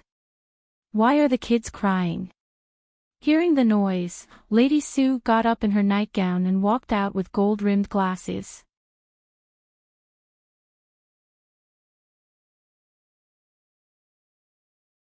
Chapter 30-24. Mom. Suyu was a little embarrassed when he saw his mother come out. What happened? Lady Sue picked up Pudding, who was very close to her on the second floor, and held her in her arms. Then, she used her sleeve to wipe the child's tears. Actually, Suyu was hesitating about how to hide it. After all, his mother wasn't stupid, and he might be exposed. Grandma Sue, Little Bean misses home and wants to go back. I don't want to go back, so we had an argument and ended up crying, Pudding said. Obviously, she didn't want Lady Sue to know about her daddy and mommy. Suyu picked up Little Bean and nodded. Yes, yes, yes. That's what happened. Oh, I thought it was something serious. Is it necessary? But to be honest, Mian. Where did she go with Chin Chu? She went crazy and left the children. They've been here for a few days. Lady Sue was puzzled. Hearing Lady Sue's words, Little Bean was even sadder and cried even louder. Mom, look at you. Why are you saying this? Our family, can we not feed them? Suyut said half-jokingly. Nonsense. Why would I care about food? I'm willing to live with them for the rest of my life. I just thought that since the children are still young, it's natural for them to look for their mother. After giving birth, this is the first time Mian has been separated from them for so long. It's normal for the children to miss her. Well, if she's done with work, how can she not come to pick up the children? Don't you know how Mian treats the children? Suyu tried to find an excuse. You're right. Mian has never been able to leave the children. This time, she must have something important to do. Little Bean, don't cry. Grandma Sue will wake up early tomorrow morning and make you delicious tiramisu, okay? I don't want to eat, Grandma Sue, Little Bean said as she cried. Oh, you're crying so pitifully. My heart is going to break. Lady Sue carefully walked downstairs with Pudding in her arms. She came to Suyu and looked at Pudding. Good girl, Little Bean. Don't cry. Granny Sue will make you anything you want to eat. I don't want to eat anything. Grandma Sue, I want to find my mom. Little Bean cried sadly. I'll call your mom later and ask her to come back quickly. Lady Sue, who didn't know the truth, said. Pudding gave Little Bean a look, telling her not to let Grandma Sue know. When Little Bean saw this, she lowered her head and cried. She didn't dare to say anything about what happened to her parents. After coaxing them for a while, the twins finally reconciled and went upstairs to sleep. After watching them lie down, Lady Sue glanced at Suyu. What happened? It's nothing. Didn't I just tell you? I'm old, but I'm not stupid. Pudding lied to me. Why are you lying to me too? Suyu was speechless again. I know a little about Mian. If it wasn't for the accident, she wouldn't have not come to see the children for so long. She didn't even call. I've been watching the children's phones for the past few days. They haven't called their parents, video called them, or even sent them WeChat messages. Mom, it seems like you're quite attentive. Suyu was speechless. Nonsense. If I wasn't attentive, would I have entered the Su family? Lady Su rolled her eyes at her son. Seeing that he couldn't hide it anymore, Suyu had no choice but to tell his mother the situation. Lady Su was shocked when she heard it. Then, she took a tissue and began to wipe her tears. Mion is such a good person. Why is her road so bumpy? She's not even 30 years old. Lady Su cried. Mom, Mion isn't dead yet. Don't say that. Suyu was a little annoyed. Son, it's not that I don't know how to speak. Do you think Mion will be able to come back safely this time? Suyu was about to answer when his phone suddenly rang. After answering the call, Suyu's expression changed drastically and he quickly stood up. Mom, something happened at the hospital. I'll go take a look. With that, Suyu turned around and ran, looking very anxious.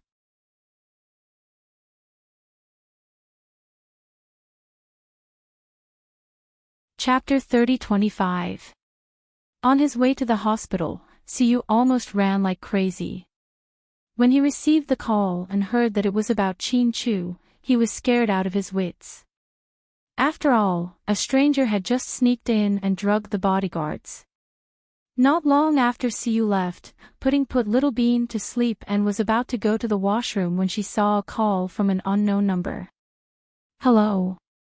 Pudding, it's Auntie. Auntie, where are you? Pudding couldn't suppress the excitement in her voice.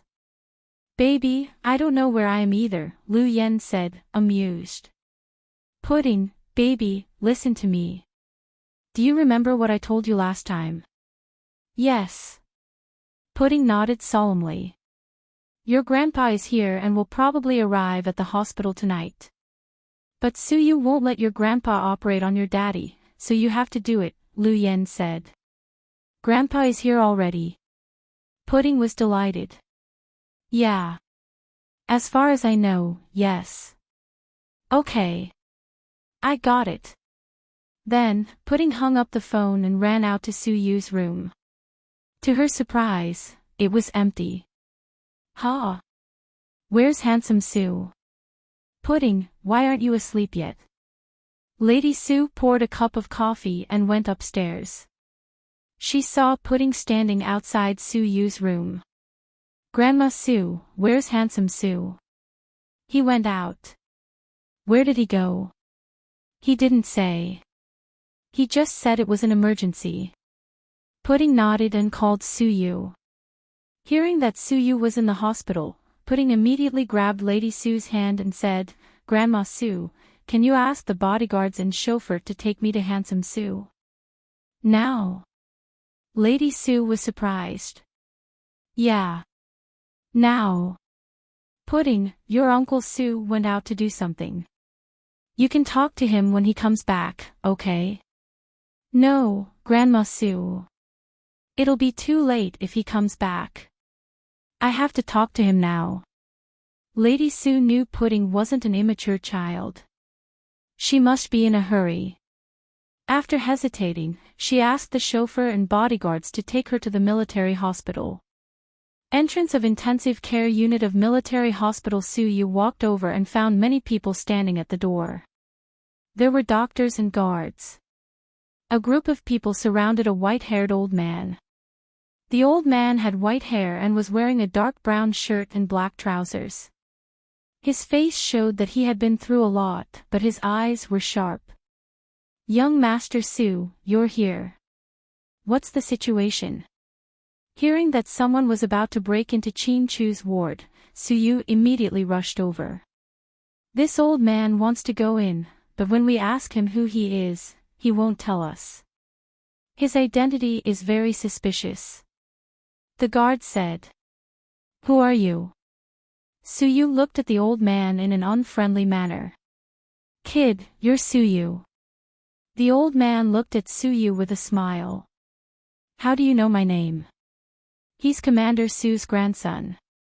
Who doesn't know him? The old man continued to laugh. You know Chin Chu. Since the old man wanted to break in, he must know Chin Chu. Could he be a relative of the Chin family? But that couldn't be right. The Chin family didn't know about Chin Chu's accident. The news was tightly sealed. How did this strange old man know? This made Suyu even more cautious. Not only do I know him, but I came back this time to save his life. The old man said. How do you know about his accident? Suyu was full of hostility. He suddenly thought that the old man might be one of Hua Xiqian's men and wanted to get rid of him. Don't worry about that. I just know. The professor's identity was special, so he couldn't say it publicly. You don't know who you are and you're sneaking around. It's very suspicious. Guards, arrest this old man, Suyu ordered sternly.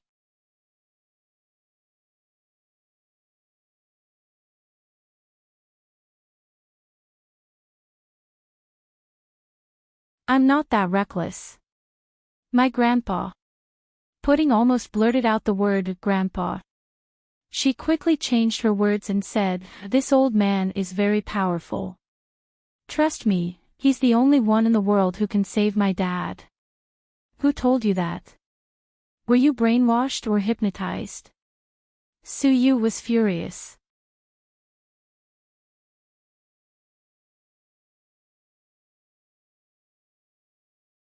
Chapter 30:27. But he didn't, Pudding answered calmly. Pudding, this is a matter of life and death, Suyu emphasized the danger of this operation. That's why I need someone reliable to do this. Suyu looked at Pudding in surprise and then at the mysterious old man. So, this old man is the reliable person you were talking about? Yes, that's right. Suyu was speechless. Suyu was exhausted when he saw Pudding asking the old man to do the operation with Chin Chu. Pudding would never do something so ridiculous, but today, it was as if someone had cast a spell on her. She was completely disobedient. We don't have much time left. Handsome Sue, I'm begging you. Hurry up and do the operation for Daddy, Pudding said with tears in her eyes. Suyu's heart ached when he saw Pudding like this.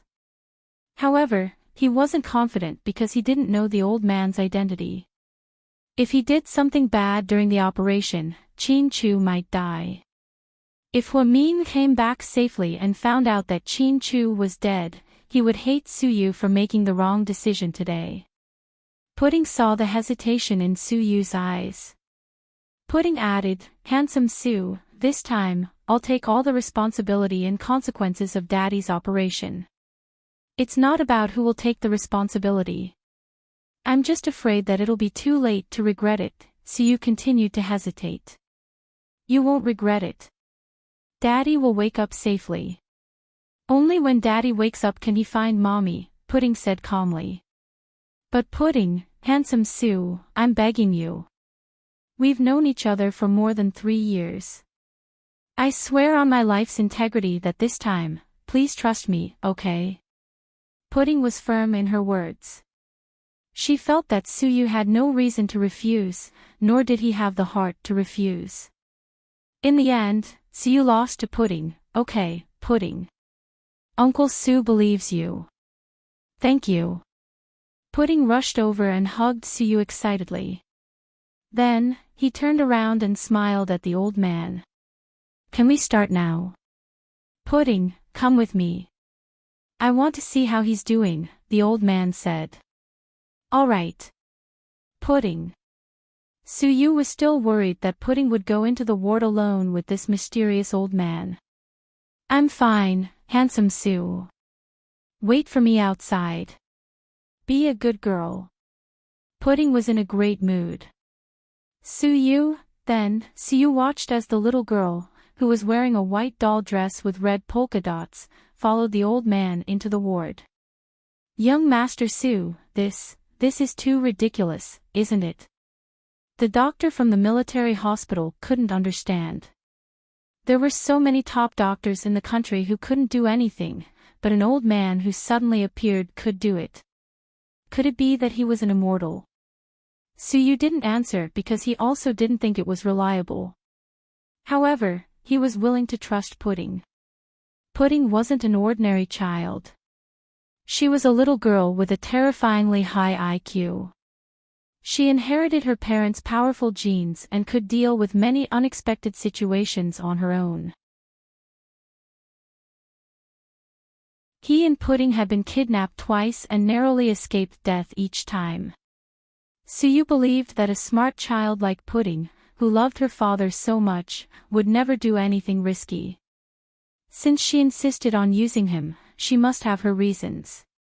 After considering many things, Suyu compromised, although he still wasn't sure. After they entered the ward, the moment the door closed, the old man turned around and looked at Suyu. The old man turned around and looked at Pudding kindly. Pudding, do you know who I am?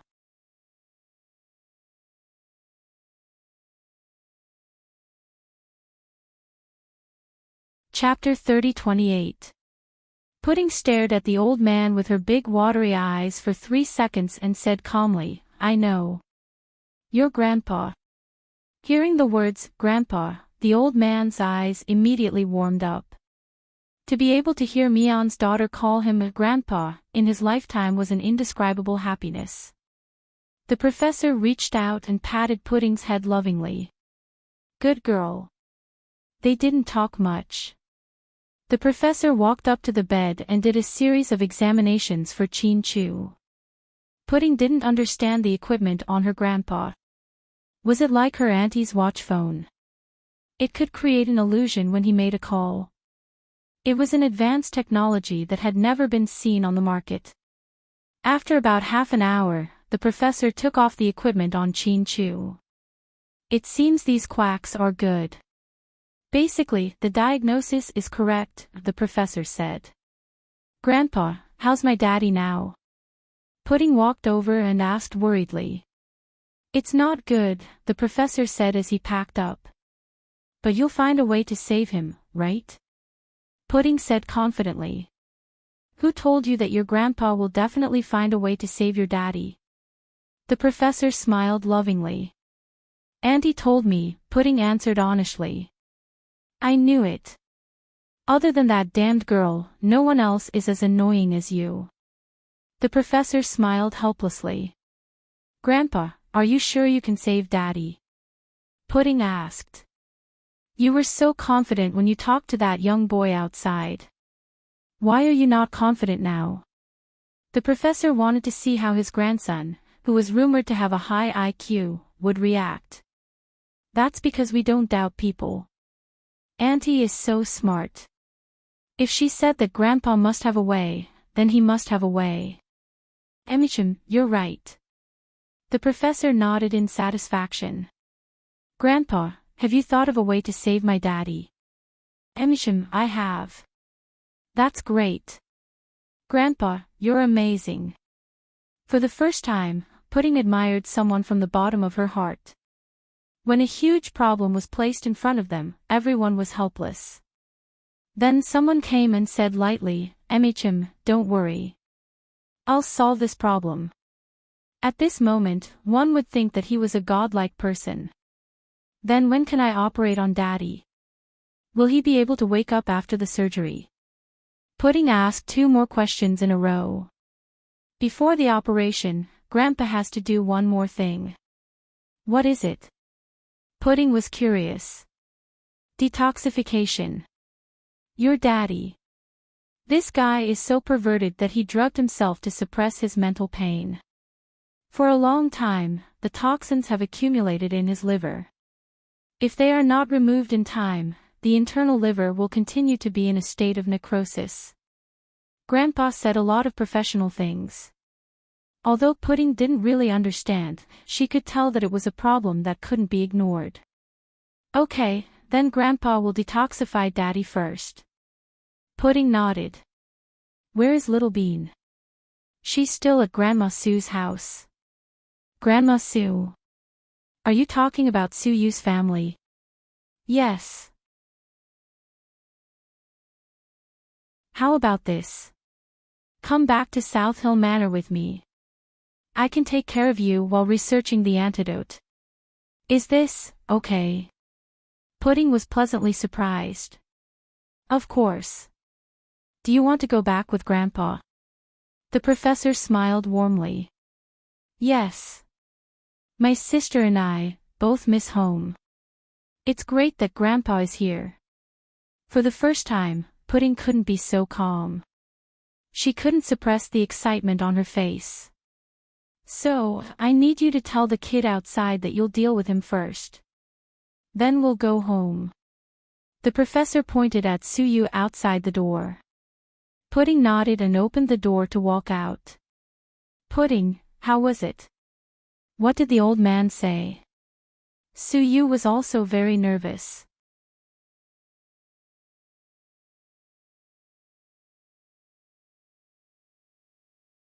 Chapter 30-29. Pudding cleared her throat and said, "That old man said, you're very annoying. You're always nagging and nagging." Suyu was speechless. Ha ha ha. I'm just kidding. You believe me? Pudding laughed out loud. Suyu found it hard to accept that Pudding, who was usually cold and arrogant, suddenly changed her personality. Are you possessed by Pudding? At this moment, Suyu was exasperated. No, no, no. I'm just kidding. Don't worry. The old man said that my daddy's illness is a small matter. That's what the old man said. Suyu was puzzled. Yeah. Pudding nodded. Humph. Is the old man bragging? Suyu found it hard to believe. Why was it that even the famous Professor Luo couldn't solve a case that the whole country couldn't solve? Even the mentors and excellent students at Harvard Medical School couldn't do it. This ordinary-looking old man said it was a small matter. It was like an old man who got drunk on the street and bragged that he had fought in the Long March and worked for a marshal. Of course not, Pudding denied. Pudding, you seem to believe him. Yeah. Then why do you believe him? Suyu leaned over and asked Pudding mysteriously. Because I have no other choice but to believe him. Suyu was speechless. You're just trying to save a dead horse. Suyu was helpless. But my daddy isn't a horse. He's a super handsome guy, Pudding emphasized. I know. I'm just making an analogy. Okay, let's not talk about that. Handsome Sue, come here. I have something to discuss with you. Pudding waved her hand and began to act cute. But Suyu knew that Pudding had a purpose for acting cute. What is it? Suyu was wary of the little girl. Come here first. I'm a little tired. I want to sit in your arms. When Suyu heard this, he was even more scared. He walked up to Pudding carefully. Sitting on the long bench, Pudding climbed up and sat on Suyu's lap. Then, she wrapped her arms around his neck. Handsome Sue, do you like me a lot? Of course. Then, will you agree to whatever I want to do? That depends on what the matter is. Murder and arson are definitely out of the question. Suyu was also careful. Of course not. How could I possibly do something like that?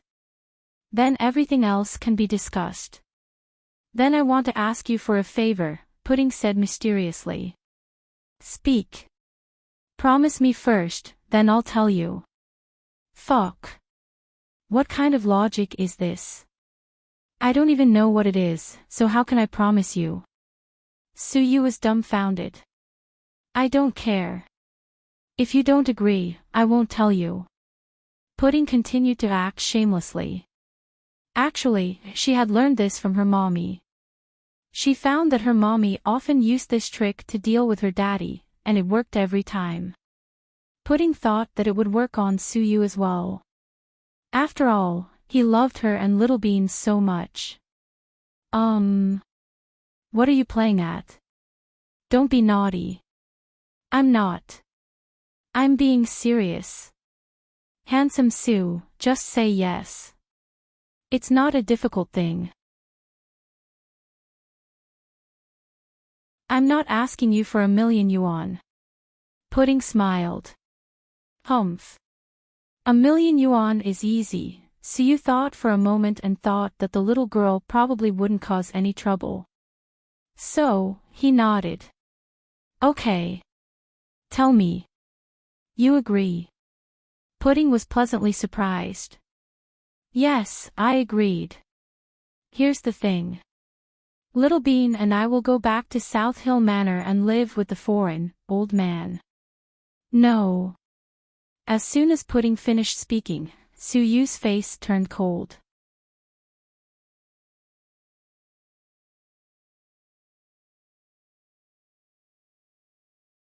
Chapter 30. Handsome Sue, you're not trustworthy. Pudding pouted. How am I not trustworthy? You said you'd agree to anything I say. But your request is too unreasonable. I can't agree. Su Yu's face was still dark.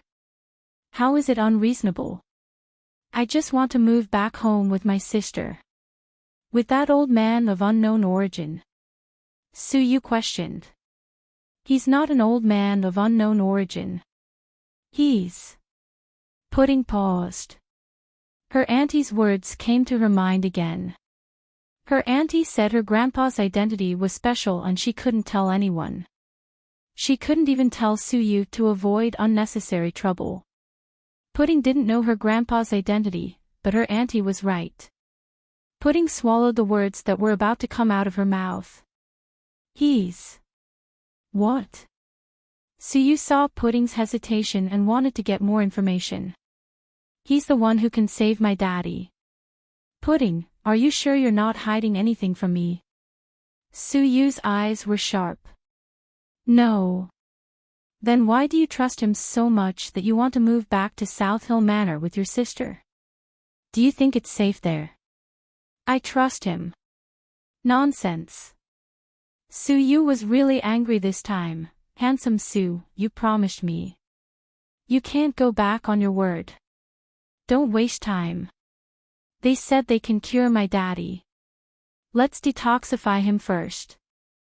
I think it won't be long before my daddy wakes up. Then, he'll tell you everything and explain everything you don't understand. But you didn't tell me the truth. Su Yu looked into Pudding's eyes. Pudding lowered her head guiltily, not daring to look into Su Yu's eyes. Finally, after 10 seconds of silence, Su Yu said, Fine. Since you trust him so much, let him be. I'll ask someone to send Little Bean back. I thought that when your daddy and mommy weren't here, you two trusted me the most. I didn't expect that. I'm not as good as an old man of unknown origin.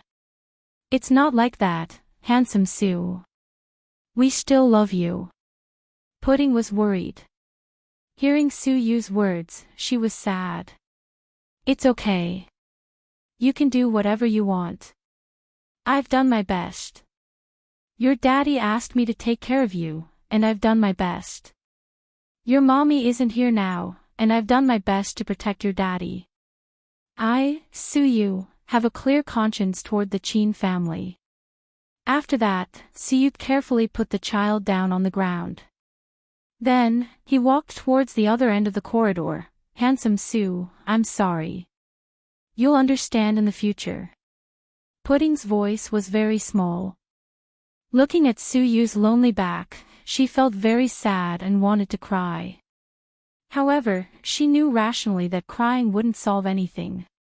The professor held Pudding's hand and left the hospital, returning to South Hill Manor. Su Yu didn't go back on his words. He asked someone to send Little Bean and the twins' things back to South Hill Manor. Then, Su Yu asked him to bring people to South Hill Manor to protect the two children at all times. If the old man was found to be doing anything wrong, he was to be killed immediately. After doing all this, Su Yu was still worried. He drove directly to the Municipal Public Security Bureau and found Gao Ran. Look at this old man carefully. Do you know him? Su Yu took a photo on his phone. Gao Ran leaned over and looked carefully. He shook his head. No.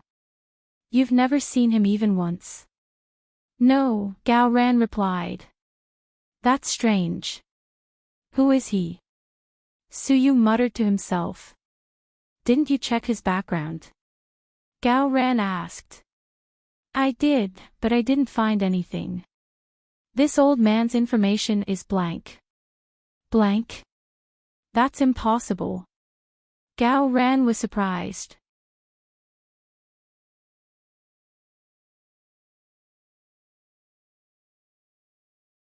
Chapter 30-31. It's true. Su Yu looked serious.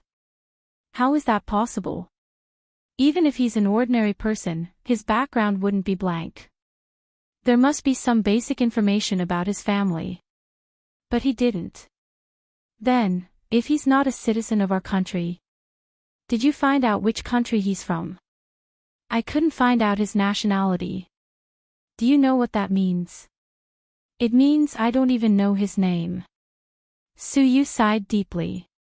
Then there's a problem. He's definitely hiding it on purpose, Gao Ran said cautiously. I think so too. What? Is he a suspect? Is he the one who broke into the ward and drugged your bodyguard? Gao Ran suddenly remembered what happened at the hospital that day. I'm not sure. Then why did you take out his photo and investigate him? He said he can save Qin Chu. What? Gao Ran was even more surprised. To be exact, Pudding said this old man can save Qin Chu. Gao Ran was once again dumbfounded. No, Lord Su, I'm very confused right now.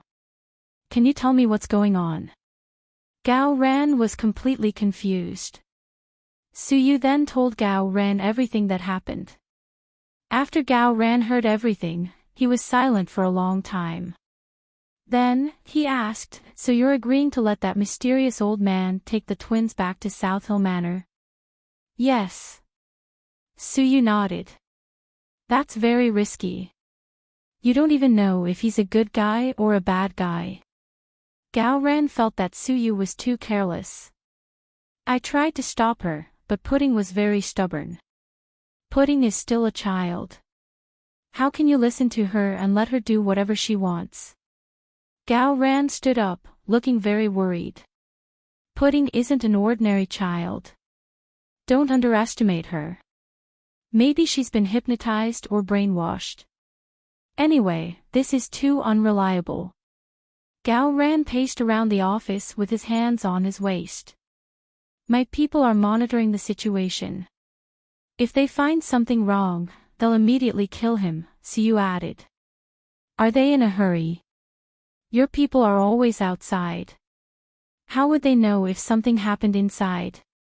There are surveillance cameras. There are blind spots in the surveillance cameras. Besides, if they kill the kids, you won't be able to save them. I feel that although that old man is mysterious, he doesn't have any killing intent.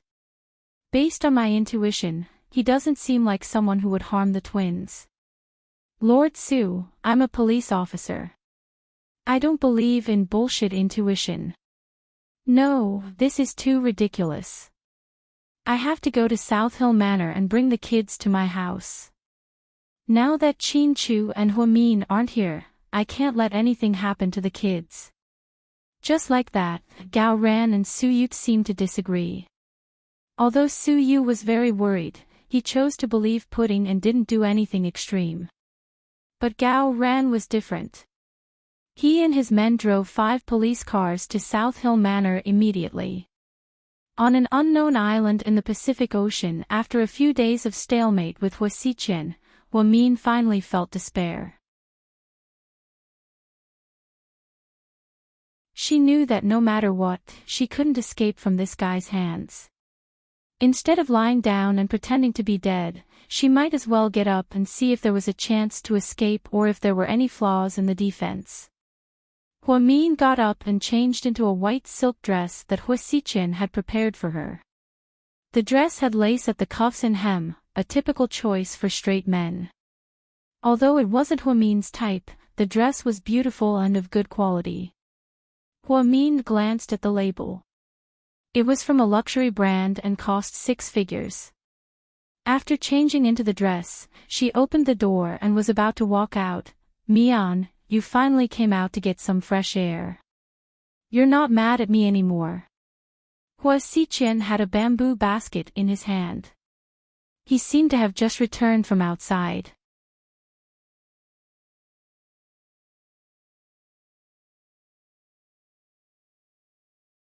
Chapter 30-32. Huamin glanced at Hua Xichen coldly. Without a word, he walked past Hua Xichen. "Mian, you're not familiar with this place. It's dangerous for you to wander around. Are you afraid that I'll run away?" After Huamin asked this, Hua Xichen laughed. "There aren't even any boats here, you can't run away. You know that the closest land to here is 2 or 3 days by boat. Why would I be worried that you'll run away?" After hearing Hua Xichen's words, Huamin's heart sank. He felt even more hopeless. "I'm going out for some fresh air. I won't go far. Don't follow me." After saying this, Huamin left. As expected, Hua Xichen didn't follow. Perhaps he knew that Huamin's emotions were very messy and complicated. Moreover, she was pregnant, so it was inevitable that her words would be too extreme or emotional. Huamin spent more than 2 hours walking around the small island. The roads on the island were all dirt roads and were indeed very original. Compared to those man-made tourist attractions, this was an island with its original flavor. The entire island was so big. Wild flowers, wild fruits, and many nameless tropical plants could be found everywhere. There were also small animals. The entire island only had one small wooden house, 1 bedroom, 1 living room, 1 bathroom, 1 kitchen, and 1 washroom. It wasn't big, but it had everything he needed, so it was quite convenient. Huamin didn't know how long Hua Xichen had planned to develop this island. However, just hearing him say that it would take 2 or 3 days by boat to reach the closest land, Huamin still had lingering fears. The sun was setting in the west. Looking at the sunset and the seagulls on the sponge, the scenery of the sea and the sky were the same color. This should have been very beautiful, but there was only sadness in her heart. Huamin didn't go back until it was almost dark. As soon as he entered, he smelled the rich aroma of rice. Huamin turned his head and saw Hua Xichen walk out of the kitchen. He was wearing a green cotton shirt and black cloth shoes. "I was just about to go out and look for you. You're back so soon. Just in time for dinner. I'm not eating anymore." After that, Huamin went back to his room with a cold face. Hua Xichen didn't waste any time. Instead, he served the dishes that he had prepared. It was very light. It was a stir-fried vegetable. This was a kind of wild vegetable that grew on the island. It was green and lush. There was also a scrambled egg. There was also a fish. Hua Xichen would go to the beach to fish every day. There were all kinds of fish. Sometimes it was a big fish, and sometimes it was a few small fish. She cooked them in different ways to make Huamin happy. "Mian, you're pregnant now. You should eat more fish. I heard that the baby will be smarter if you eat fish." Huamin didn't say anything. Hua Xichen patiently prepared the dishes and put them in front of Huamin on a tray.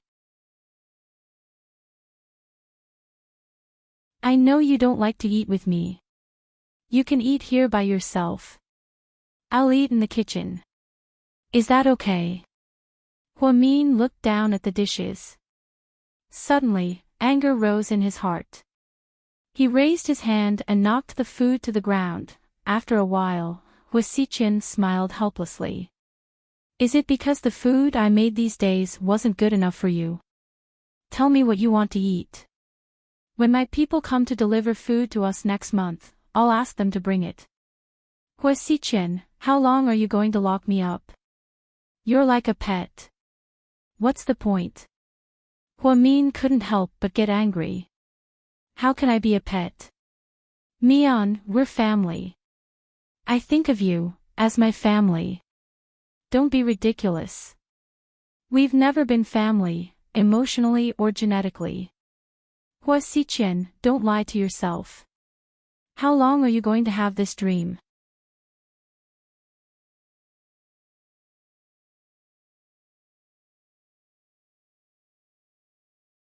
Chapter 30-33. If it's possible, I hope that this dream will last forever and never wake up, Hua Xiqin begged. Don't even think about it. You won't succeed. Qin Chu will come looking for me. Mian, don't be silly. Qin Chu is just a mortal. This is a secret place that I've set up for years. Not to mention Qin Chu, even an army wouldn't be able to find you easily. You like Qin Chu, so you treat him like a god, right? You just said that I was lying to myself. What are you doing now? Hua Xiqin smiled. I'm not like you. Qin Chu will come looking for me. He will. Hua Min was determined. Yes, Hua Min trusted Qin Chu more than she trusted herself. She believed that as long as Qin Chu was still alive, he would be able to find her, no matter where she was. Okay. Qin Chu will definitely come looking for you. Let's eat first, okay? Hua Xiqin coaxed. I'm not hungry. Even if you're not hungry, the baby will be hungry. He's already so big. Hua Xiqin glanced at Hua Min's slightly bulging belly as he spoke. Hua Min knew that she shouldn't be stubborn. If she didn't eat in a fit of pique, the baby would suffer with her. Seeing Hua Min waver, Hua Xiqin cleaned up the spilled food on the floor and walked into the kitchen. Then, he filled Hua Min's bowl with rice and vegetables. He gave the entire fish body to Hua Min, leaving only the head and tail for himself. Then, Hua Xiqin brought the tray over again. He placed it on the small table beside Hua Min's bed. Don't knock it over this time. There's only so much I can cook. If you knock it over, the baby will go hungry, Hua Xiqin warned. Hua Min remained silent. After that, Hua Xiqin returned to the dining table and ate the simple meal with relish. Hua Min looked at the fish in his bowl and felt a little sad. She remembered that when she was young, there was a time when her family wasn't doing very well. At that time, Uncle Jing had gone out to work and hadn't returned. She and her younger brother still had to go to school and eat. Her mother had to live frugally.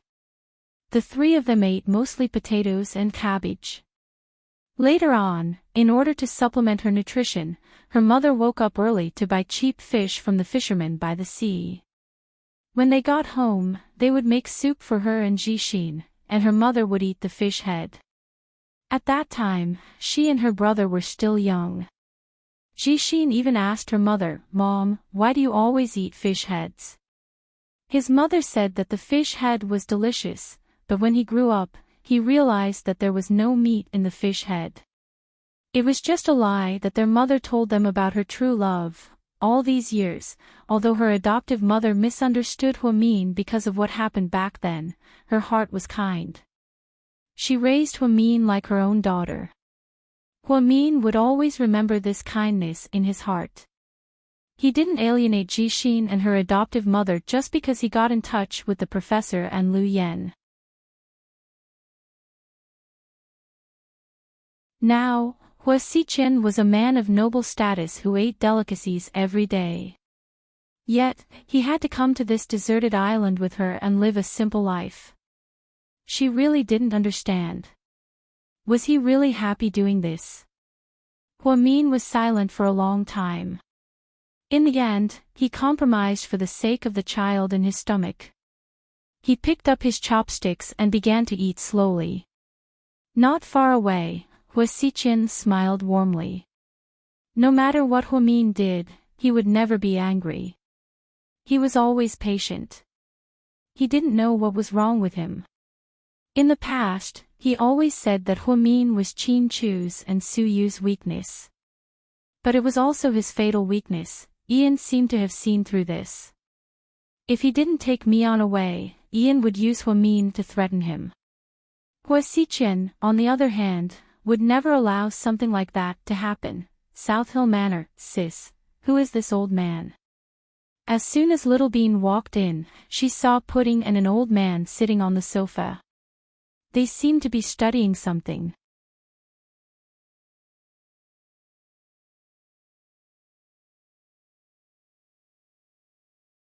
Chapter 30-34. Little Bean, you're back. The professor looked at the little girl who looked exactly like Pudding and was very happy. How do you know my name? Little Bean was quite cautious. Of course I do. Not only do I know your name, but I also know your age, your birthday, and what you like to eat. What's going on? Are you a spy? Little Bean glared at the old man in an unfriendly manner. When Su Yu sent someone to bring Little Bean home, the little girl was overjoyed. Thinking that her daddy had woken up, she packed her things and ran into the car. However, the moment she entered the house, she saw an old man she didn't know. Little Bean, don't talk nonsense. Do you know who he is? Pudding stood up. Who? I'm telling you. You can't tell anyone, not even in front of Handsome Sue. I'll tell you if you promise. So mysterious. Little Bean was puzzled. Can you do it or not? Pudding looked at her sister with a serious expression. Okay. Qin Zhao Zhao, you're pretty and everything you say is right. Little Bean began to tease her again. Little Bean, this is Grandpa. What? Grandpa? Little Bean was shocked. Yeah. Pudding nodded. Fuck. Am I seeing a ghost? Didn't Grandpa die many years ago? Little Bean remembered that her grandma always said that her grandpa had died many years ago.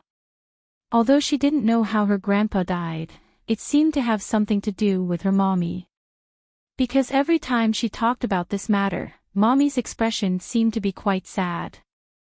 Are you crazy? He's not that grandpa. Pudding was exasperated when Little Bean thought it was Jingde. How many grandpas do we have? Isn't there one grandpa for each of us? Little Bean was even more confused. I'll explain it to you later. Little Bean, do you remember Auntie? Pudding walked over and asked Little Bean. At the mention of Auntie, Little Bean couldn't suppress the excitement on her face. Of course. Auntie is very powerful and very rich. Little Bean gestured exaggeratedly. That was because she and her sister had a few expensive gifts, and they were all given by their aunt. You're such a money grubber when it comes to money. I'm telling you, Auntie said that we can't tell anyone that Grandpa is back. Grandpa is back to help Daddy with the surgery and take care of us. If we accidentally leak it, Grandpa and us will be in danger. Even Handsome Sue can't tell anyone, got it? I understand. Little Bean immediately understood what her sister meant. Although his sister didn't say it clearly, it was obvious that Grandpa and Little Aunt were in cahoots.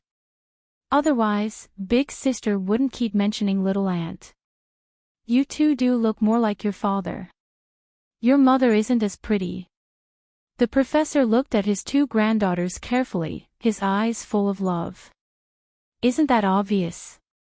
My daddy's genes are very powerful. This time, it was Little Bean's turn to be proud. Little Bean, I heard that you like to eat all kinds of cakes.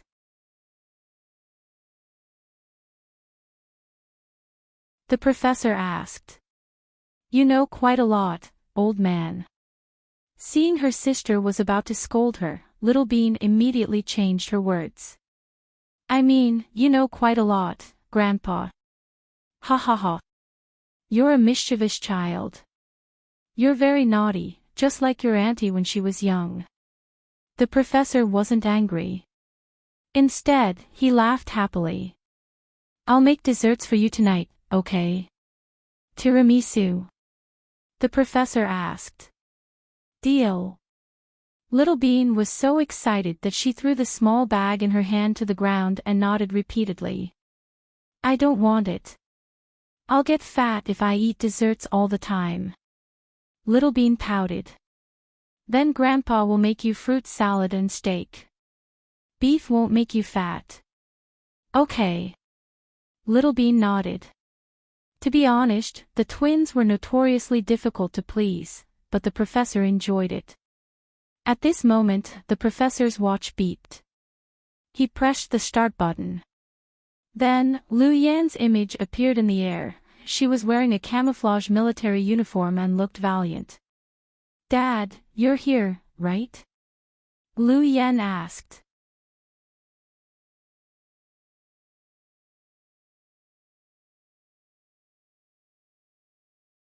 Chapter 30-35. Yeah. The professor nodded. Have you seen Pudding and Little Bean? Lu Yan asked impatiently. Auntie, we're here. Pudding waved her hands excitedly. Auntie, I'm here. Little Bean was even more excited than Pudding. She ran over and waved her hands wildly beside the professor. Ha ha ha, little cutie, I finally see you awake today.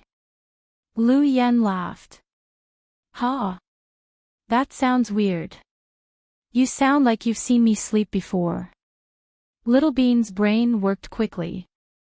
Lu Yan smiled but didn't say anything. Auntie, where are you? I'm in South Africa, South Africa. Is it Brazil? Do you want to do a samba dance for me? Little Bean asked jokingly. Idiot, I said I'm in South Africa, not South America. This is South America, okay? I told you to study the geography, but you didn't listen. How embarrassing, Pudding corrected her. Auntie, look, Qin Zhao Zhao always bullies me when Mommy isn't home, Little Bean complained. Ha ha ha, you only know how to complain and don't know how to control yourself. What do you think? Is your grandpa handsome in person? Lu Yan teased. Compared to my grandpa, he's a little handsome. Compared to my daddy, he's definitely not handsome. Little Bean covered her mouth and laughed. I know my place. Compared to your grandpa, I'm not going to compare myself to your daddy. The professor was also very funny. Dad, I'm relieved that you're here. How's brother-in-law's condition? Have you seen him? Yeah, I've seen it. It's basically the same as the information you sent me. The quack doctors in China are not bad. When are you going to do the surgery? Lu Yan asked. I'm not in a hurry. I need to detoxify him first. The surgery is simple, but the detoxification is a little difficult. I plan to do experiments tonight and test the medicine. Okay. I'm sure nothing can stop you, Dad. Lu Yan smiled. Any news about your sister? The professor was still worried about Huamin's disappearance. Not yet. I've sent people to investigate, but there's no news yet. What about Ian? Is there any movement? Yeah, I poked Ian's hornet's nest this time. Ha, he's chasing me all over the world. Lu Yan laughed hysterically. You're funny. Don't be too careless.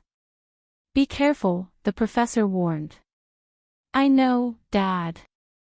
Don't worry, I'll take care of it. Is Xiao Fei still beside you? Yeah, that guy is eating and drinking my food. He's my lackey now. With him around, I feel much more at ease.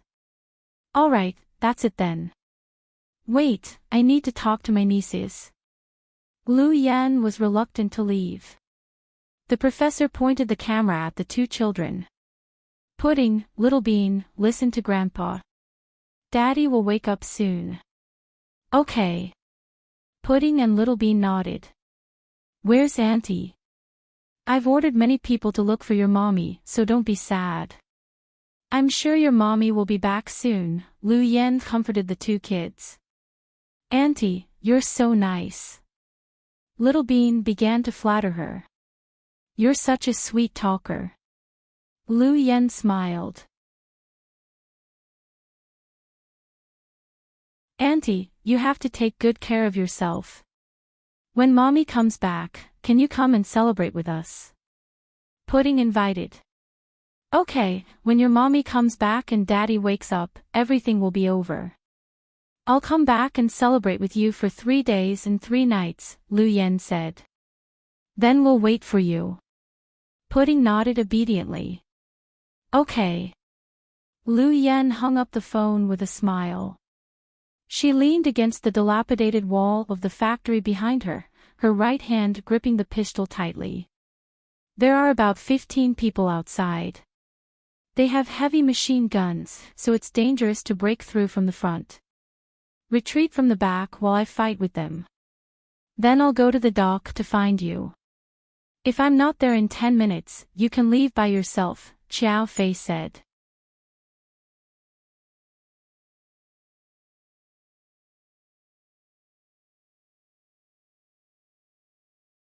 Chapter 30-36. Fuck. You want to play hero with me?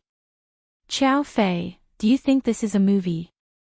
Lu Yan stared at Xiao Fei with wide eyes. Yan, this isn't a movie. This is a real gun.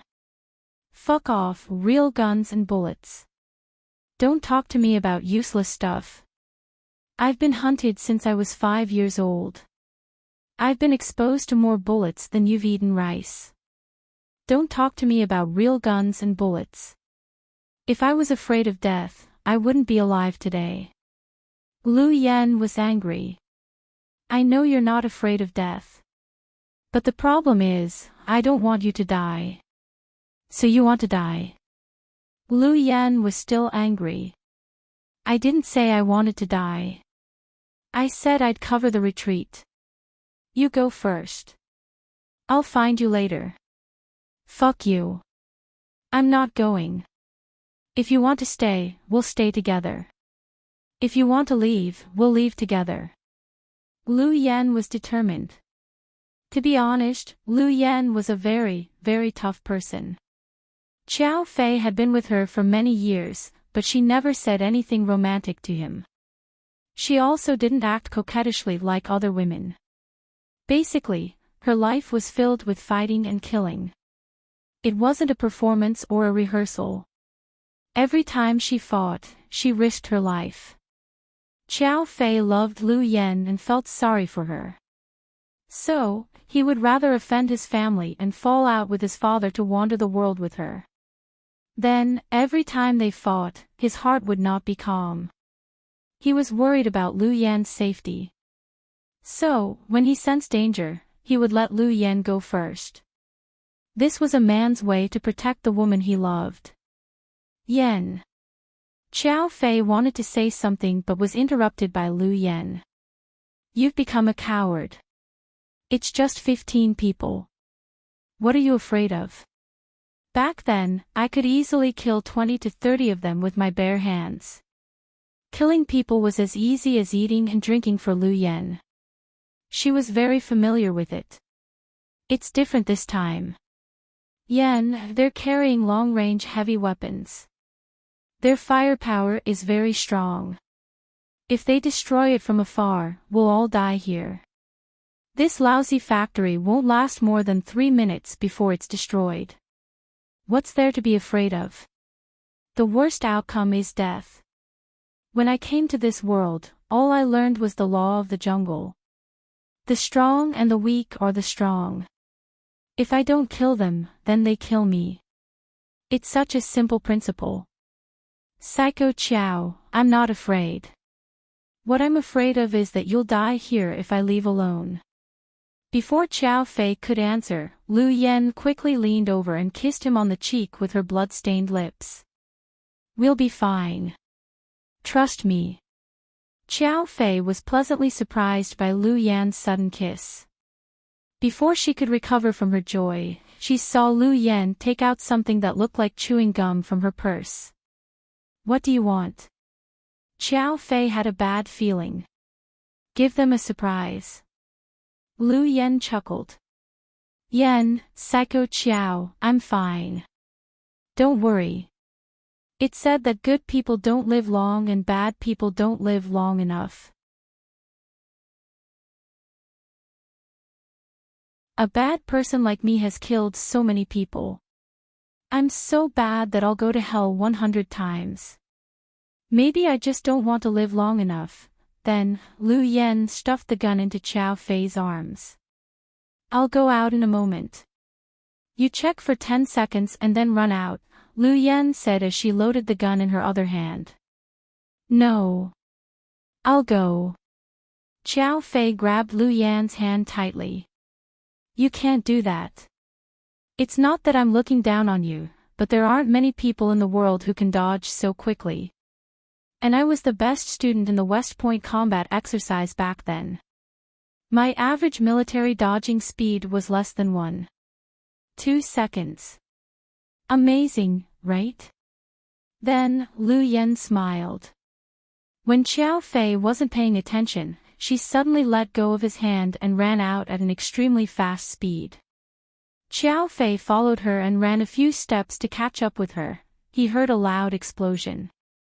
It was so loud that his ears felt like they were going to explode.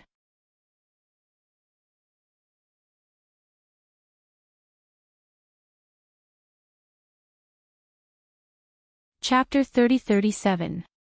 Lu Yan didn't tell him what the chewing gum was, but she didn't tell him what it was. But Xiao Fei knew it was explosives. Lu Yan's hobby was to study all kinds of explosives.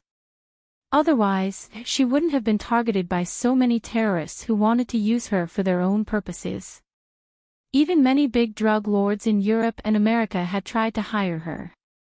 Some even offered to buy Lu Yan's explosives. But judging from Lu Yan's expression just now, he knew she wasn't confident this time.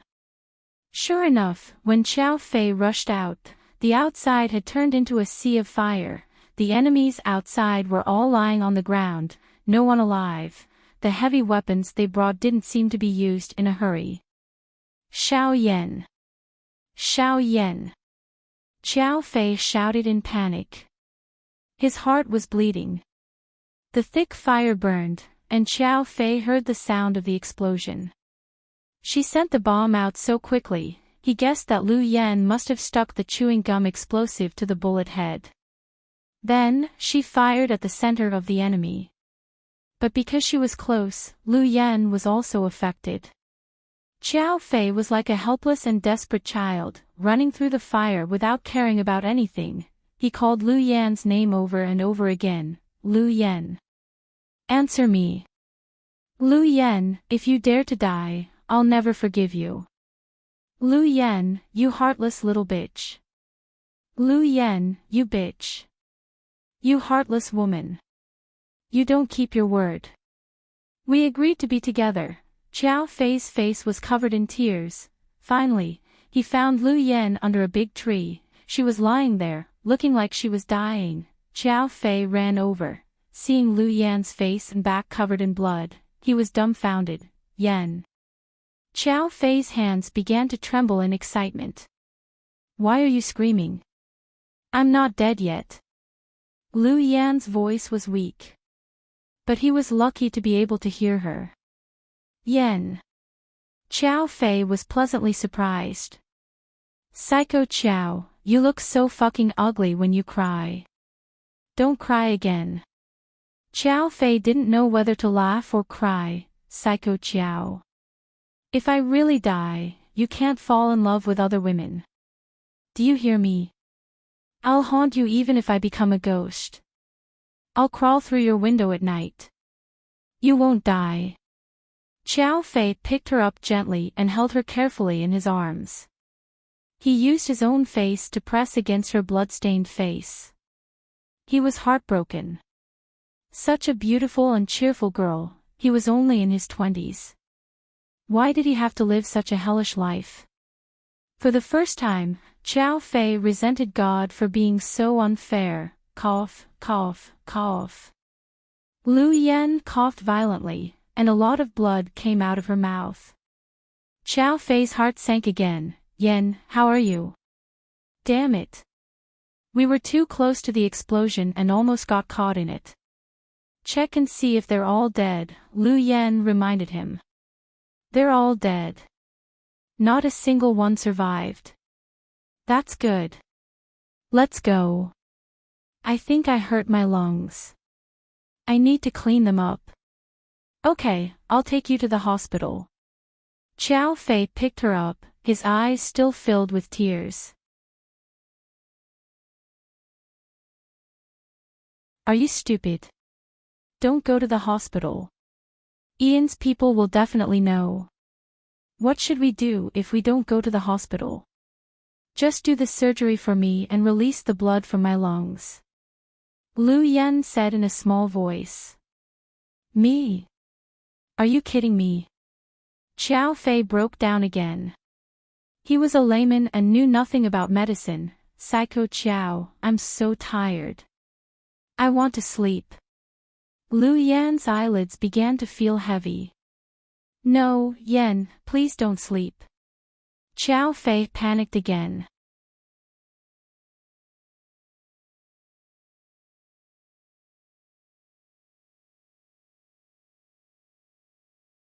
Chapter 30-38. But I'm tired. It was obvious that Lu Yan was exhausted. I know, but you have to hold on, okay? Psycho Xiao. Do you love me? Yes, yes, yes, Xiao Fei blurted out the word love 3 times. Then will you marry me? I'll marry you, Xiao Fei answered firmly. Then let's have many children, okay? Maybe I'll be like my sister, and give birth to twins. Okay, you can have as many as you want. Where should we go to get married? Bali, the Maldives, Tahiti, Fiji, Las Vegas. Lu Yan began to imagine a beautiful future. Anywhere is good, as long as I can be with you forever. Xiao Fei comforted Lu Yan as he looked for a safe place to hide. Finally, he found a remote cold storage room. He pried open the door and carried Lu Yan in. The cold storage room seemed to slow down the festering of her wounds. You can't go to the hospital. I'll get a doctor to help you. No, I'll die if I get a doctor. I don't trust their skills. Xiao Fei, you do it. Lu Yan grabbed Xiao Fei's hand and said weakly. But I'm afraid I can't. You can. I'll tell you what to do. I can't. I don't have any experience. Xiao Fei didn't dare to use Lu Yan as a guinea pig since it was a matter of life and death. They were in a stalemate in the cold storage room. In a presidential suite, Dian was drinking coffee. A young girl in a maid uniform knelt on the ground, trembling, with her head lowered. Did you make this coffee? Yes, sir. Okay, it tastes good, Ian praised in fluent English. Thank you for your compliment, sir. The maid seemed excited. But who told you to put milk in my coffee, huh? Ian lowered his head and leaned close to the maid's face, asking her gently. I think this kind of coffee will taste better if you put some fresh milk in it, the maid replied. You think? You're trying to influence me with your ideas. I don't dare. You're really making me angry. You're quite likable, but why do you look like you're going to die young? Sir, I'm sorry. I'll make another cup for you. The maid was so scared that she kowtowed and begged for mercy. I think the reason why this coffee doesn't taste good is because it's missing something. Ian inched closer to the maid's face mysteriously. What thing? 3 seconds later, the maid felt a chill on her neck. She saw that the ring on Ian's finger had been opened. A small but extremely sharp blade slid across the maid's throat. Blood instantly flowed out. Ian held the coffee cup and caught the blood that flowed down. The coffee instantly turned dark red. The maid seemed to be like a statue, kneeling there motionlessly, unable to say a word. After Ian filled the cup to the brim, he raised it to his lips and took a sip. It tastes pretty good this time. Sir, there's a situation over there. A subordinate came in to report. Speak. Our men are all dead. How is that possible? Didn't they use long-range heavy weapons? Are they useless? How could they not catch Lu Yen?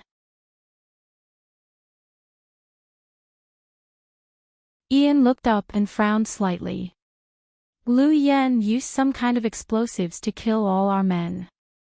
But we found Lu Yan's blood at the scene. She seems to be badly injured. The girl is injured? Ian asked excitedly.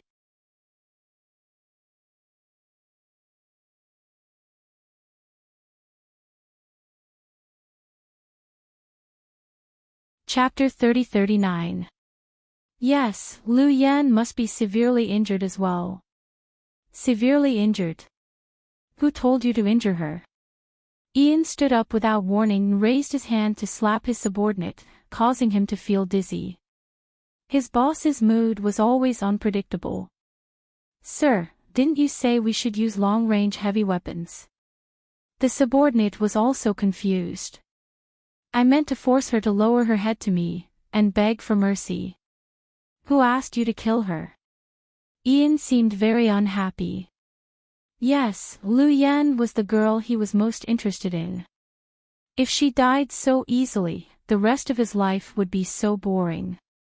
Even though she was so naughty, blew up his plane, and forced him to jump out of a parachute, he still didn't want her to die. Sir, I'm sorry, we misunderstood. If something like this happens again, don't come back to see me. Just jump into the sea and apologize. Ian was slightly angry. Yes, sir. Since she's severely injured, she can't have gone far. I don't think she'll leave this place. You guys, take your men and investigate all the hospitals and illegal clinics. Don't let any of the unemployed doctors go. Lu Yan will definitely ask for help. Yes, sir. If you find Lu Yan, keep her alive. Do you understand? Yes, sir. By the way, what should we do with the man beside her? That kid from the Chow family. Catch him as well. I'll do that piece of trash Chow Nan a favor. Yes, sir. Ian thought Lu Yan would find a doctor to operate on her since she was so badly injured. Even if she didn't go to the hospital, she would find a doctor to treat her wounds. But Lu Yan didn't. If Ian could think of something, so could she. She would never let Ian's men find her, even if she was beaten to death. In a remote cold storage, Xiao Fei held a sterilized dagger in his hand, and his fingers trembled slightly. Don't be afraid. It's simple. Lu Yan smiled weakly. You're still smiling. It's not simple at all. Xiao Fei was on the verge of breaking down. Because it was Lu Yan, he didn't dare to take any risks. Good girl, don't be afraid. If I make a mistake, dying in your hands is much better than dying in the hands of that psycho Ian, Lu Yan joked. Get lost. Don't say such ominous words. You'll be fine. The last thing Xiao Fei wanted to hear was Lu Yan talking about death. Alright, I understand. Young Master Qiao, young Master Qiao. Do it, alright. Didn't I draw the location of the lungs for you? You just need to make a small incision there and let out the blood that's accumulated inside. Then, it'll be fine. It's so simple. Are we really going to do this? Xiao Fei hesitated. What else? Are you going to collect my corpse? you're still talking. Xiao Fei was furious. Ha, okay. I won't say any more. Big brother, hurry up and do it. It'll be dark soon, and your vision won't be good. It'll be more difficult. Yan, can you really do it without anesthesia? Xiao Fei looked at Lu Yan with heartache. At this critical moment, he had to cut open Lu Yan's wound. That was a direct hit to the lungs, piercing through many layers of skin and nerves. That kind of pain, let alone a girl, even a man wouldn't be able to bear it, right? Even Guan Yu's bone scraping was not as bad as this. You're underestimating me. This is a piece of cake for me, okay? Lu Yan smiled. Then bear with it. I'm going to start. Xiao Fei gritted his teeth and decided to give it a try. If he delayed any longer, Lu Yan's life would be in danger.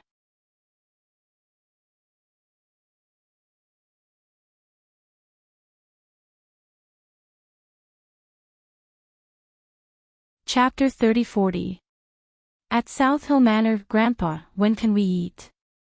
Little Bean asked impatiently as she circled the professor in the kitchen. Pudding sat calmly in the living room, watching TV and analyzing the stock market. She heard from Suyu that after Hua Xiqin disappeared, the Hua Corporation basically collapsed. However, the news hadn't been released yet. The outside world didn't know that Hua Xiqin had finished his apprenticeship and that the Hua Corporation was only an empty shell. Pudding held a lot of Hua Corporation shares. She planned to sell them all when the market opened tomorrow and cash out. Okay, right away. The professor smiled.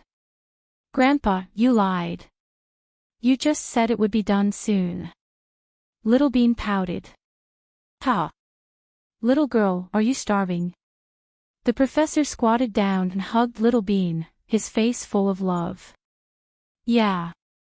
When I heard we could go home, Grandma Sue asked me to stay for dinner. I didn't eat. Okay. Go out and call your sister. Wash your hands and wait at the dining table. I'll bring the food out. Okay. Hearing that it was time to eat, Little Bean ran out like the wind. Sis, wash your hands. Grandpa said it's time to eat. Okay. Pudding nodded. Putting down the tablet in her hand, she got up and walked to the sink. After washing their hands, the two sisters sat at the dining table obediently and waited. Sure enough, the professor brought them a bowl of tiramisu. It looked even better than the one sold at the bakery. Grandpa, did you really make this? Little Bean couldn't believe it. Yeah. How is it? It looks good. I can't judge it until I finish eating. Little Bean licked her lips. Okay. I'll wait for you to grade Grandpa. Then, the professor brought over a plate of black pepper steak and fried ham and placed it in front of Pudding. Thank you, Grandpa. Pudding was much calmer than Little Bean. Then, the professor went into the kitchen and brought out 2 small bowls of noodles. Here, one for each of you. What's this? Little Bean looked at it curiously. I made noodles with vegetables and eggs for you. You won't be full just from eating that. Grandpa, you're so good at cooking. You can cook anything. That's right. Grandpa knows a lot of things. The professor looked at his granddaughter proudly. Grandpa, are you really my mommy's father? Little Bean suddenly asked. Yes, what's wrong? But doesn't a person only have one father? If you're mommy's father, then what about the grandfather who passed away? Little Bean thought about it for a whole night, but she still couldn't figure out the connection, so she was very curious. I can't explain all of this in a few sentences. You'll slowly understand in the future. The professor smiled. Grandpa, why aren't you eating? Pudding saw that her grandpa only made food for the 2 of them, but there was nothing in front of him. Grandpa is old. He can't eat too much at night. He'll feel uncomfortable.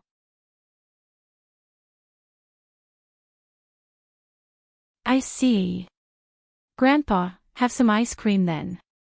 I'll get it for you. It's very sweet. Then, Little Bean ran to the fridge and opened it. She took out a box of ice cream and placed it in front of the professor. Okay, Grandpa, have some ice cream. The professor used to think that he would have to risk his life for scientific research.